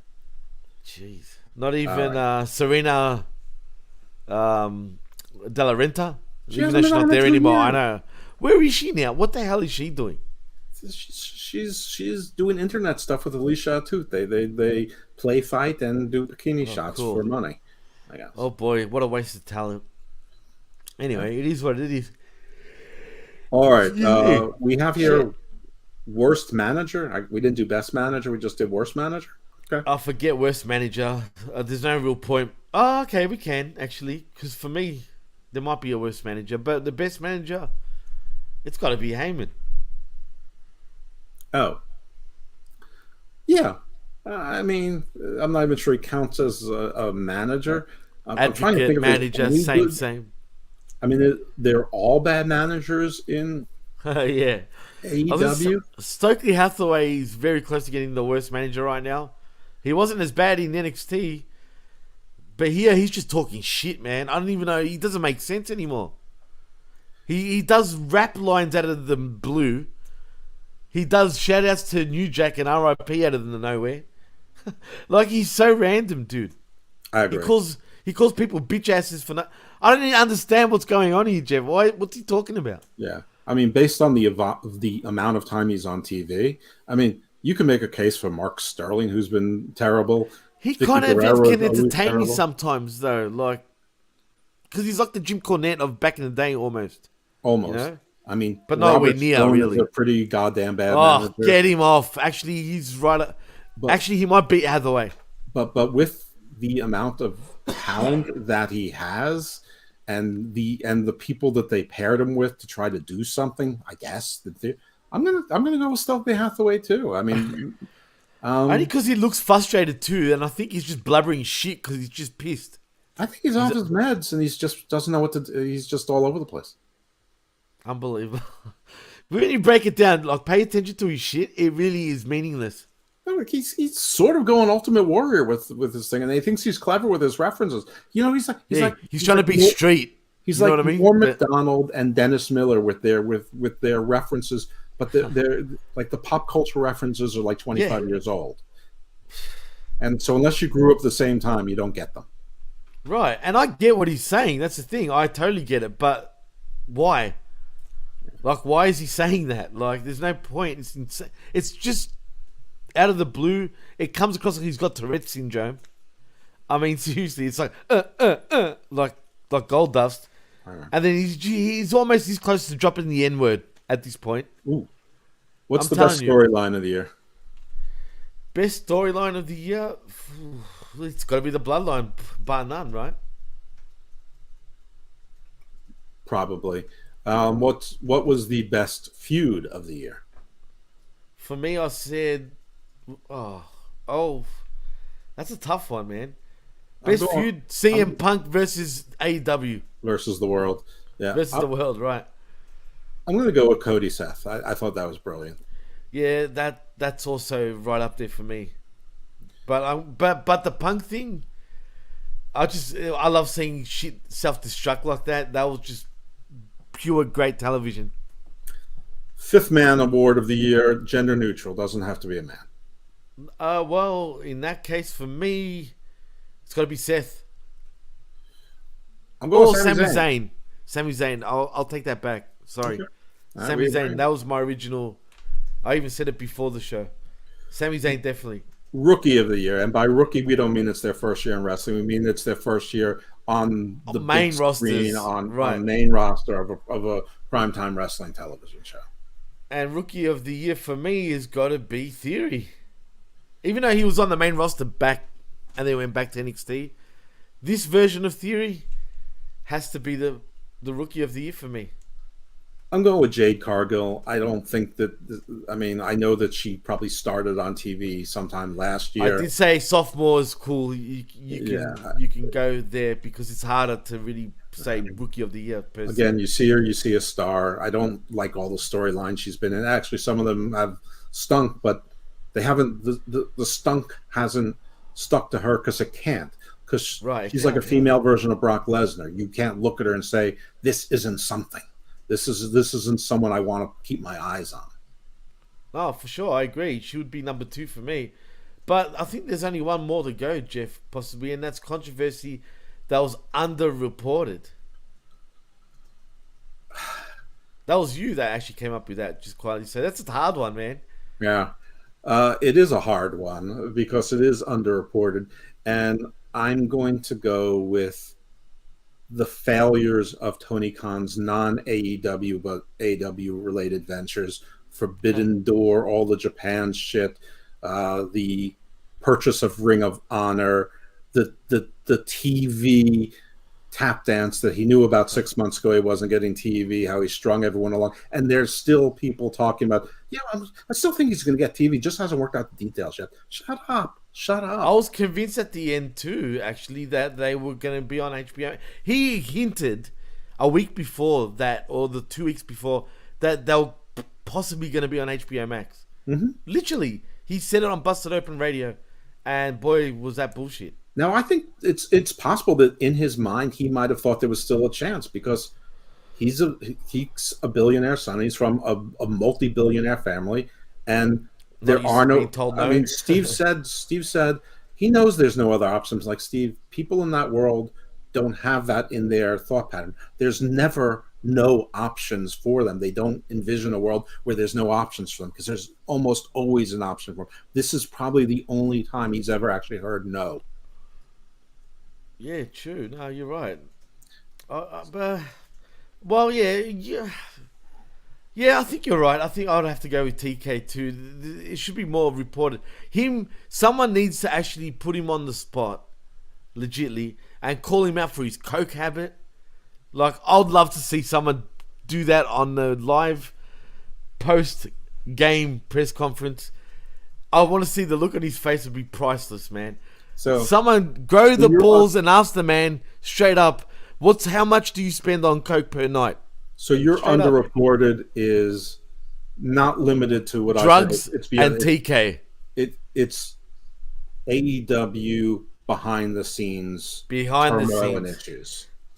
Big turmoil and issues that is not being reported, dude. That's including the drug use, including all the fucking controversies, including Punk and the Elite's bullshit. All of that. There's a lot of shit that they're not getting held accountable for, which they should be. And I'm talking about by the wider wrestling media community. All right. Best promo of the year. Best promo of the year. Fuck. That's got to be MJF when he called TK a mark. Yeah, I agree. That's mine also. That was just perfect. Yeah. Worst promo of the year. Oh, that's easy. So Marina Shafir, you don't know me. You don't know me. Yeah, the only one who comes close is Adam Page and Dax Hardwood. Yeah, he had a stinker too. But yeah, I'm going with Marina Shafir as well. That's like you can't beat that. It's just impossible to beat. All right, worst promotion jump. Like worst move change. Oh, easy. Miro jumping from WWE to AEW has been abysmal. But that was 3 years ago. Doesn't matter. Where is he 3 years later? Still doing nothing. The guy's scratching his nuts and talking to his God, saying, "Why doesn't TK see me? Why?" I'm going to go with William Regal. I mean, not only did he go there and was somehow made him went right into he came for a holiday and like he pieced out within a year. Like bon voyage. He's like yeah, nah. But if you look at Regal's history, though, he's done this in the past. Do you remember when he jumped from WCW to WWE and he was using "He's a man," and then he left? 2 weeks later, he jumped back to WCW. How did he do that? Different era, though. I mean, but he jumped back in 2 weeks. Hell, and then he came back again in under a year. Well, I mean, they didn't have contracts then. It was appearance. It was if you could do it, but that was different. You routinely did jumping. I mean, that was part of the whole Monday Night War. I know. That's what made it great. It doesn't happen very much anymore. I mean, it was at one stage. They blew their load already, though. I mean, but Regal spent the last 20 years with WWE. I mean, when he wasn't in rehab. I think we all knew he was going to go back anyway. I never got that feeling of him being long term, especially once Triple H got back in power. I mean, I really, really want to say Stokely Hathaway though, because it's just like there's so many people that he could be with, but I don't know that they would have. I don't know in alternate history if he would have been paired with the right people in WWE. But there's so many people who need a mouthpiece. I just can't see how he wouldn't have been in a better place. But I just think the whole thing with, I mean, Regal, like he was going to get my Exodus Prime of the year. Oh, yes, Exodus Prime. There we go. Forgot about that. But there was a more recent one, which is Mandy Rose, who's going to get 2 awards because, I mean, she's just like, I'm making over I don't think $4 gives a fuck. I'm making $4 million a year, plus I have other opportunities. So, I mean, love my time here. I hate this. I hate this choice, but you're paying me $400,000 or $300,000 plus merch. And on top of that, she even went out and tweeted to her fans, "Don't worry, the videos aren't going anywhere. Like nothing's changing. I'm still going to be pouncing my little cunt around." And more power to her. Yeah. So she gets my Exodus Prime of the Year award, and of course, Exodus Prime gets my wrestling name of the year, maybe of all time. For me, the Exodus Prime award for me is definitely Sasha Banks. She was like, "Yeah, nah," like out of here. You know what I mean? Like, she's like, "Yeah, nah." Yeah, she's really fucking with him too now. That story's still not over, so I'm not sure what kind of award to give it. We'll see. And she's Mrs. Exodus right now. Yeah, and we'll see what happens with Naomi. But there's nothing's being said about her for some reason. I didn't understand what is happening with her. Maybe she doesn't want to wrestle anymore. It wouldn't surprise me. I mean, she certainly doesn't need the money, but I do think she likes to. I have no idea. I I bet Jimmy loves it when she's not around now. He gets to like be himself a bit more. Well, And Lord knows someone needs to control that guy, if you know what I mean. well, the don't worry, he's Uzi. Tribal Chief has it all locked down. And he's untouchable anyway, man. It is what it is, man. Like, they're really untouchable. You cannot get them fired, no matter what they do. Do we have any awards that we forgot? I don't think so, Jeff. Manager... Nah, I think we've done it all. Okay. Well, Yeah. it only took us now 2.5 hours to do it. So, That's a long one, dude. One of the longest shows we've done in a long time, to be fair. do you want to do a breakout star for next year, a prediction, or should we do a prediction show separately? Yeah, actually, predictions separately sounds better. Okay. Because it would make more sense to do it that way. Actually, we should do that pretty soon. Right before the new year, obviously. But we've got 2 weeks. So. well, that's true. So, Jeff, I think we can finally fucking take it home. So, in saying that, dude, tell them where they can find you, man. At Twitter at IcarusFellMD, you follow me, I'm going to follow you back, unless you're a porn bot. And if you're someone who's new to Twitter and you only have like 5 followers and you're not fake, it's a real account, just DM me or at me and say, listen, I know it looks like I got no followers, but I just created my account. I'm real, and I will follow you back. Anyway, you can find me here on the PWC, also sometimes on Channel Attitude and Media Group on several shows.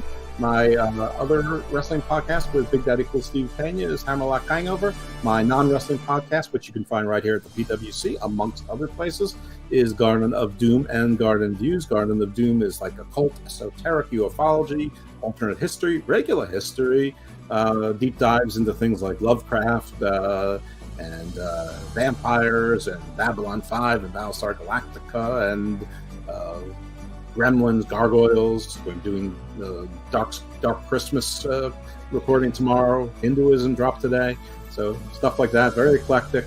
Just trust me, you'll be interested. In Garden Views is topical, but more legal based because that's my actual real career. So check out that stuff. You can find it right here on the PWC, as well as some of them on Hameen Media Group, PW Hustle, and the Wrestling Soup Network.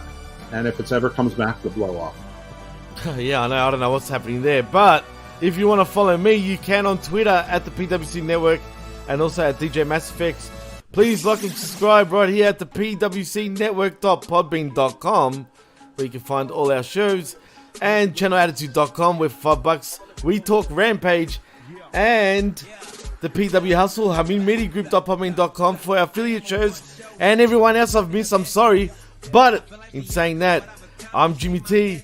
That's Evil Dose, Jeff Lippman, and you've been listening and watching the PWC 3rd Annual Pennies. The Pennies right here. Yes, on the PWC Network. Congratulations to all the Pennies winners and losers out there.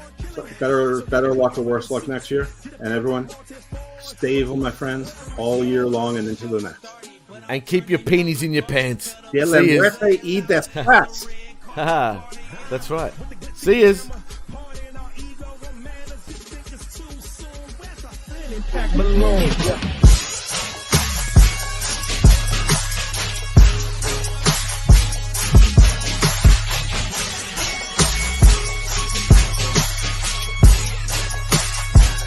Yeah, 2011, rockin' Cena, this that game changer. With us on the mic, then you gotta believe that it's gonna be a straight banger. Look, I'm a breakout star when it comes to the bars. Ay, I'm like Cesaro and Sheamus. Ay, I ain't content with setting the bar. I pick up the bar and I raise it. That was amazing. Slam is here, wrestling Oscars. The stage is set, the main event like wrestling Oscar. I'm proud to be with young Josiah, lyrical monster. Feel like Juicy J. Uso and Roman the body conquer. Hey, I know the show started, but I'm turning up regardless. Tell the bump to play it louder. It's a red carpet party. With the glitz and glamour, pardon our ego and manners. You think it's too soon? Where's that planet pack below? Hello, I'm Homeboy Shabani, and now the PWC, the Pro Wrestling Coalition, is on the air for the most exciting 2 hours of professional wrestling podcasting in the world. We're gonna put butts in seats and ears to the streets. And now, here are your hosts, Jimmy T, and Jeff Lippman.